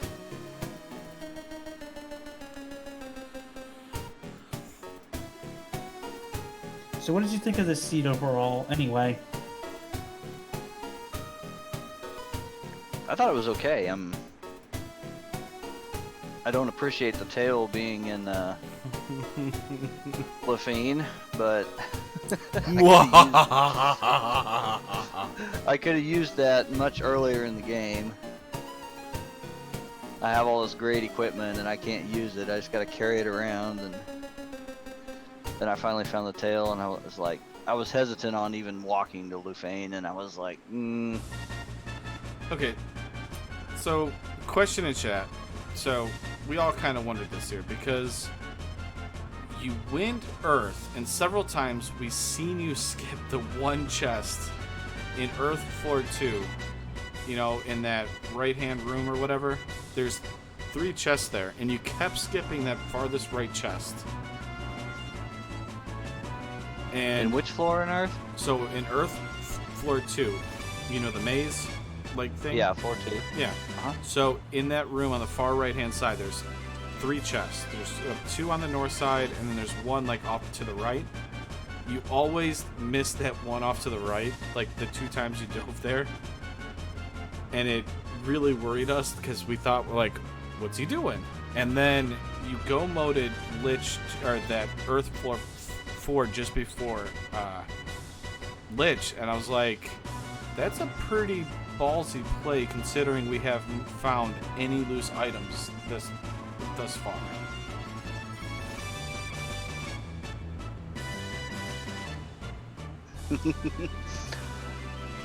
Well, was that accidental now that I'm bringing this up, or was that all planned? I'm trying to think. I'm still trying to figure out which room you're talking about here. Okay, so which one? In Earth Floor 2? Okay, so second floor in Earth. The top right room, that leads... The top right room? Yeah, it's got, it has 2 chests, and one of them's a link chest. No, it's not linked. I think it's the one with the 3 chests in the bottom right. What's it linked to? Never mind, I'm thinking of a room in Volcano. Yeah. Yeah, no, yeah, okay, the 3 chests, so the 3 chests in the upper right-hand room of Earth 2. Little update. I skipped the 3rd chest? Yeah. You I was thinking it was a link chest and it was empty. That's kind of what happens. Yeah, that's kind of what Avos had said also. So, Captain Nerd finally able to get that floater out of key locked. Gets the promotion. Gets the XCal because he checked Cardia Isles. Looking pretty good going into here. A little lower on the levels, but maybe finds that tasty war mech, which I'm about to ask our winner here, Kennystarr. So you take on the first war mech, takes out your black mage, gets good levels on your knight, your ninja, and your red mage, which, you know what, I'm okay with. You run into him a second time. Were you already happy? You said, nah, I'm good? Or were you, a little terrified of him? I mean, what was your thought process? That was exactly what I was thinking. I was like, I don't need to kill another one. Okay. And then I guess so you checked Marsh without the key. You came out of it. You finally did Waterfall, and I mean, we were like, okay, Captain Nerd's got a chance here because you orphaned a bunch of chests here, and if they're in the back of your mind, you're going to be wandering all over because they were literally all over that you orphaned chests. So then you went back into Marsh Lot, or actually you went northwest. You found that herb that turned into the Thor's hammer, which I bet you kind of laughed over. I did. I laughed, and I'm like, nope. not Especially what I'm since you didn't even pick it up. No, yeah. He left it so quickly. He's like, no, I'm good. Thanks, though. Yeah, lit 2 at this point in the game is a joke, so. Let me turn down that music. This music got really loud for no reason. Good old background music getting loud. But it's good background music. That's one thing on that one. Right? Alright, well. Right now we're just waiting for we're watching Captain Nerd here. He's making his way through Mirage. I think he's trying to find the Masa. I guess that's another question here that kind of brings it up here. So you checked a decent amount of chests here. Were you looking for Masa? Were you looking for a Vorpal? Part of the team, the Vorpal? I'm always looking for the Masa. Okay. Always. But I had XCal, I found the tail, I was able to class change. I had defense and the power glove. And you also had the katana. And I had the katana. Actually, at one point I had 2 katanas, which I kind of wish I could dual equip my ninja with 2 katanas, but Only in the remakes. Only in the remakes. I know. The good old Cobra lobster spike tile where the blue D used to be. Well, so you move to 1 and 3, Kenny. You get your win. You're starting to feel good here. I've seen you race before. I mean, your record probably not showing the exact, talent you have in this, but you finally win your 1 and 3. How you looking towards week 5 now? I'm just having fun. There you have it, folks. That's what we like to hear. That's what I like to hear. That is true. That is very true. Very, very true. Well, I wish you the best. I don't mean to get you out of here, but I mean, if you want to hang out for a little while we hang out, chat, and just help watch the watch Captain Nerd go through Tia. Well, I appreciate all you guys. Thank you Dingwu for the restream, and thank you Kaikutsuki and Mages for doing the commentaries. Oh, no problem. It was a very interesting seed for you. Alright, bless RNGs in chat. Oh, by the way, Kenny, those unrunnable airs that rolled 550 plus health.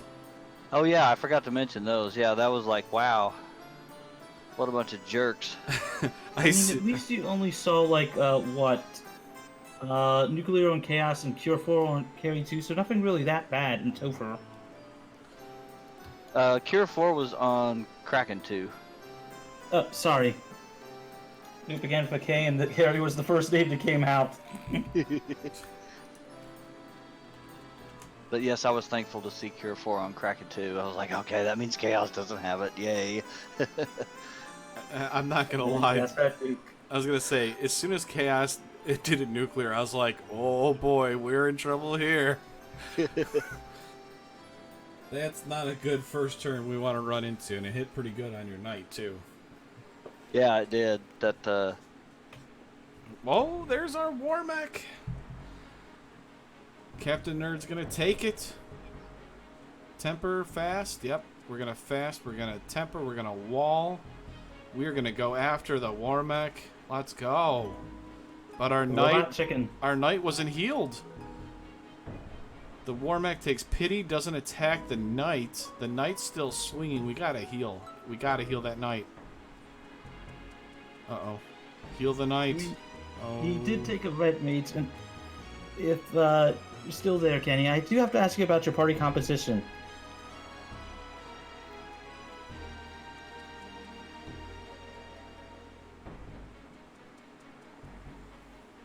Brack comes out. The white mage is down to 2 HP. Kenny is zoned in. He's got his headphones and everything muted right now. He's watching this battle against Warmech. Heal on the white mage. The fighter is still at 147. A sneeze, and that fighter could go down. Oh, he's healing everybody except for the fighter. Lit 2 for chip damage. We are still on a nice edge here.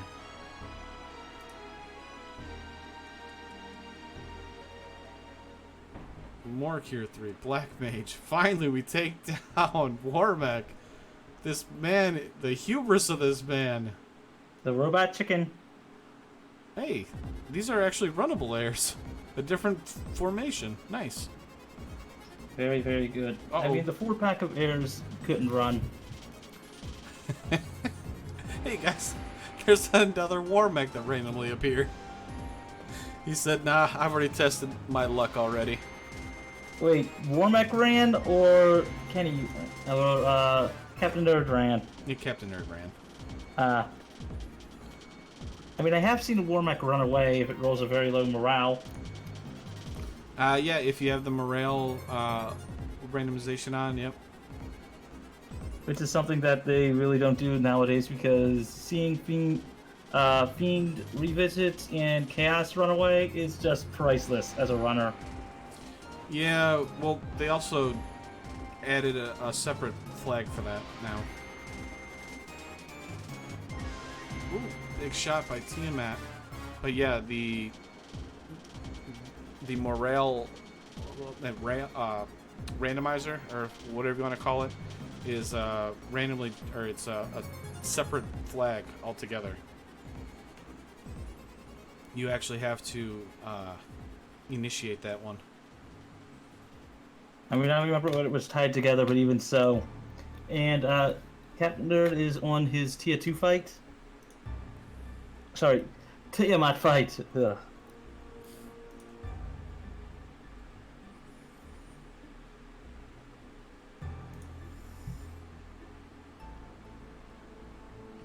And there's our 4th orb for Captain Nerd.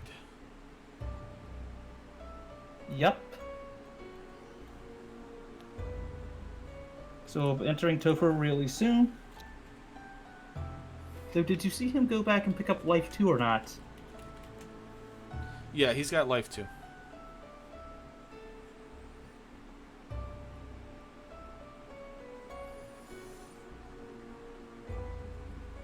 Good, good, very good. I think that might be why he did not choose to heal his fighter, well, his knight, because he was just gonna let it die and get the full heal that way. I mean, I understand that play, but when you're up against a Warmech, the whole point of taking that fight is the experience goes to your knight. He's your carry, especially in a fighter rainbow comp. He is your late game carry. Very, very true. So if that knight dies, he doesn't have that experience gained anymore. Or, you know, he doesn't have that experience, and it goes to a bunch of casters. Yeah, we might get an extra charge here or there, but that knight needs to be able to do damage, be able to take damage, and that's what levels allow us to do. So, Captain Nerd is in Temple of Fiends Revisited, trying to finish it out. For anybody that is still hanging out here, we do have another Randomania Prime race that will be taking place at 11 o'clock in about an hour. So make sure to come back in an hour to check that out. That will be Zyrak versus Lord of the Synth. It should be a very good match. I know Zyrak is a very good runner, and so is Lord of the Synth, so it's going to be a good and hyped one. I mean, come back in an hour if you're on the West Coast, or even just the, mountain side. Just go order yourself some food. If you're on the East Coast, or anywhere else in the world, get yourself a snack. Go refill your drinks. Run to the bathroom, all the usual stuff. Come back, sit down, relax, and watch that one.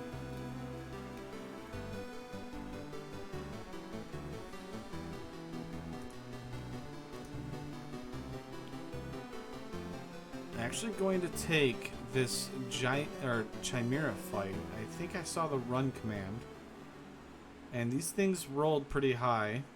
Oh, they're over 400 HP. They're just eating up our charges here. Unless they were they were runnable. Kind of. Num. That's what it feels like when they're eating your charges. I mean, that's literally what they're doing at this point.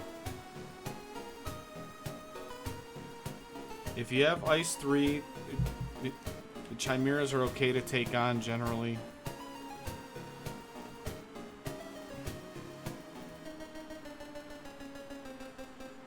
Alright, so we got 76 heal potions. We really didn't see too much out of these Refiend fights. Captain Nerd does have life 2, so that helps. But we have to keep that red wizard and white wizard up. Oh, most definitely. Having life 2 is going to make this a bit easier for him.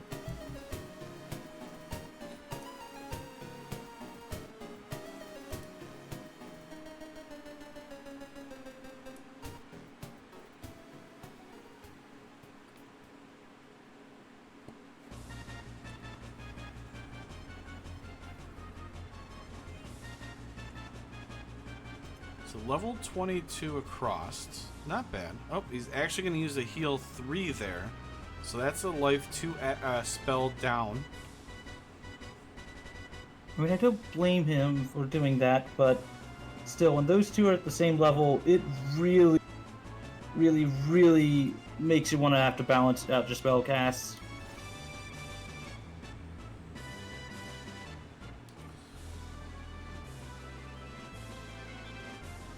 On the Earth floor in Temple Fiends Revisited, trying to... Ooh, Earths. He's already had bad luck against them already once. Looks like he's doing a little bit better. We have better equipment. We're still trying to get out of here. We're about to take on Lich 2. How much respect does he give Lich 2? Kenny did not give any respect to Lich 2 and just kept trying to attack him. Probably due to the levels, will probably give him a bit more respect. I mean, he does have the cake spell. Maybe he tries to give Lich the cake. I mean, I'm just saying, that's what I would do. But maybe. I thought the cake was a lie. I mean, if you're going to do anything with that red mage there, Captain Nerd, just fast up your... Okay, so he's not going to respect Lich either. Minus the harm 4. Ooh, big shot. There's Thunder. That's going to hurt a little bit. Yep, there goes the Black Mage. I mean, if you're not going to cast anything, cast fast on your main damage dealer. There's no point. You have a red mage and you have a black mage. Does that mean that he has a sandwich? I mean, you called him a bread mage. I know, Red. A bread mage. He's a bread mage. He conjures bread. So I'm gonna actually update. Give Kenny here, so you know what his thing is. He's 1 and 3. There we go. Go on. Carry now. Carry 2. We didn't see a whole lot out of Carry 2 either. We know that Carry 2 has some HP. Big shot on that knight and the top slot. X-Kale swing. 4 hits, 73. Not very evasive. Lots of armor. So the better question is, will carry it for the Fiends tonight? Carry was pretty big. We seen Kenny cast a couple nukes and a couple other things and wasn't able to take it down very quickly.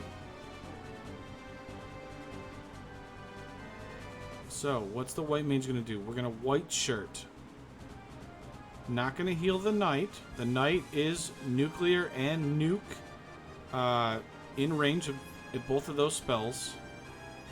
Ooh, big shot. We finally got some crits on that X-Cal. That 5% crit working wonders. Ice 3. So, carry should be almost gone here.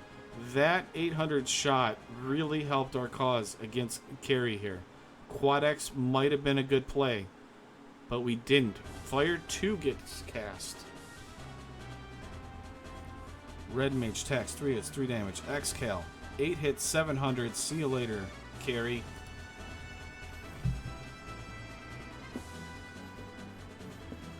Okay, so we're playing kind of on borrowed time. I'm going to say that because, you know,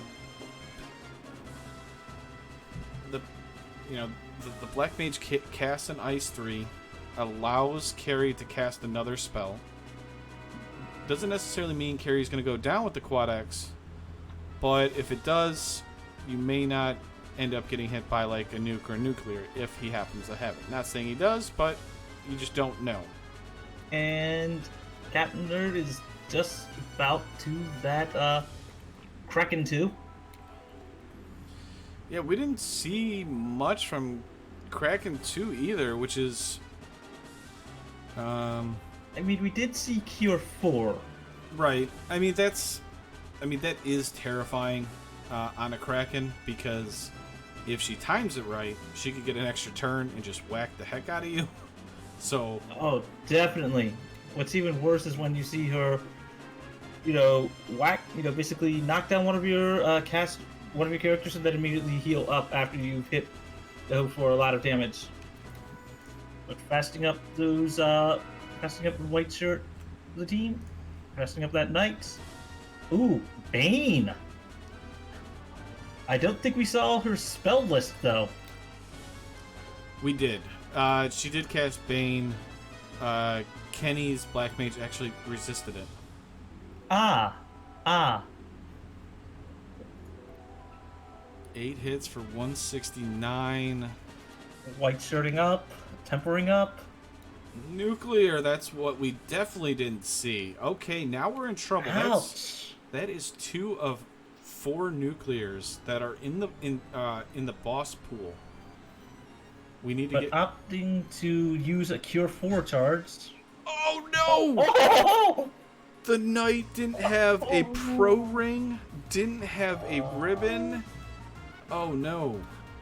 The Quad X erases Raza the knight. Okay, Captainnerd, we have to focus here. How are we gonna do this? We gotta How are we fade. gonna? We have to fade. We have to nuke it down. Well, Yeah. We have to get our charges up. Cast the white shirt. Try and down him as best you can.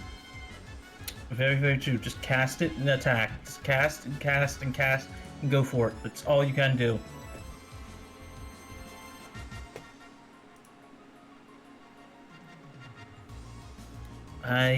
He's looking at it. Oh, well, let's see. Is he...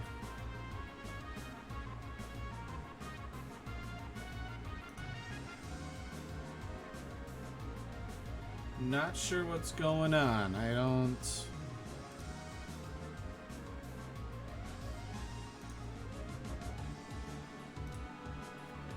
Oh, there we go. Maybe thinking of a plan. Slow 2 comes out. That's a good thing for him right now. Tries the cheeky Brack. That's a 6% chance, about approximately 6% chance to hit. What's he doing?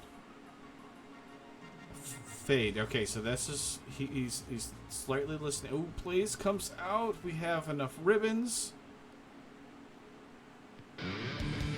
That could be very true by the DD that's there. But Cure 4 comes out. The damage we dealt has now been erased. We start the battle all over again. Bane instead of Brack. Brack's the better option. Brack at least has a 6% chance. Bane's got like a 2, or less than 2% chance.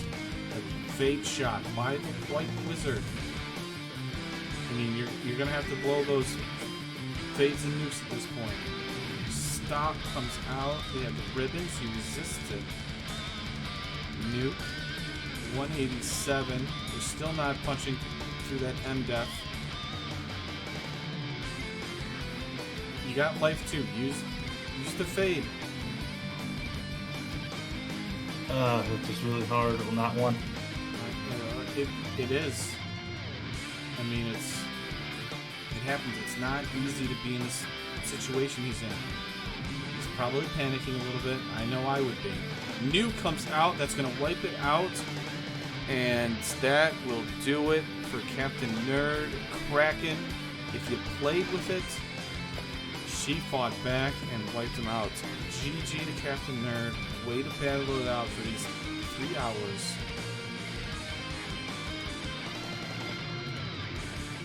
I'm going to probably let him, yes, F in chat.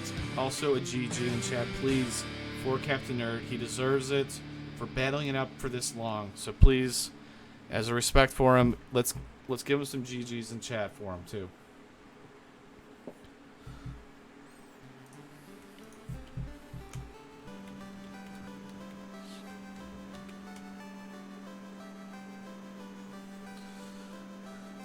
Also, thank you all for hanging around and watching him to finish. I know I appreciate it. I'm sure Captain Nerd would appreciate it also, and so would Magius. I mean, he's right here. Yes. I'm sure. Yeah. That one. But yeah, Still. definitely thank you for hanging out with us and, you know, rooting him on as he tried to finish this interesting seed. I haven't heard any response yet. I don't assume he's going to want to do an interview. I don't blame him for this. Yeah, this was the type of seed where it's just like it was annoying early, annoying at the mid-game, and Topher, although a bit easier than what I've seen throughout this tournament, still was a tough, Topher. Alright, so I don't want to keep everybody, but once again, there is... Yeah, he is quit out of this. Okay. So, once again, there is another match on Randomania. It is Zyrak versus Lord of the Synth. That will be taking place in less than an hour, about 48 minutes. So, Stick around. Stick around. That's right. I'm going to have Magius sign us out of here because he had to put up with me all night, so... Oh, dang. Don't worry. You've had to put up with me, too. Twice! Remember. And all the viewers had to put up with both of us. I mean, there's been worse seeds out there, but at the same point, GG to prefer our runners. Remember to follow our runners on that one. To stick around, go get a drink, go get a snack, all kind of stuff like that, and just come right back. Sit your butts down and enjoy Zyrak and his opponent. Sorry, its name slipped mind right now, but still. I guess this is for both me, Dang, and we got our tracker's name as well. Katsuki. Suzuki. Basically, relax. Come back in a bit and just enjoy the next race.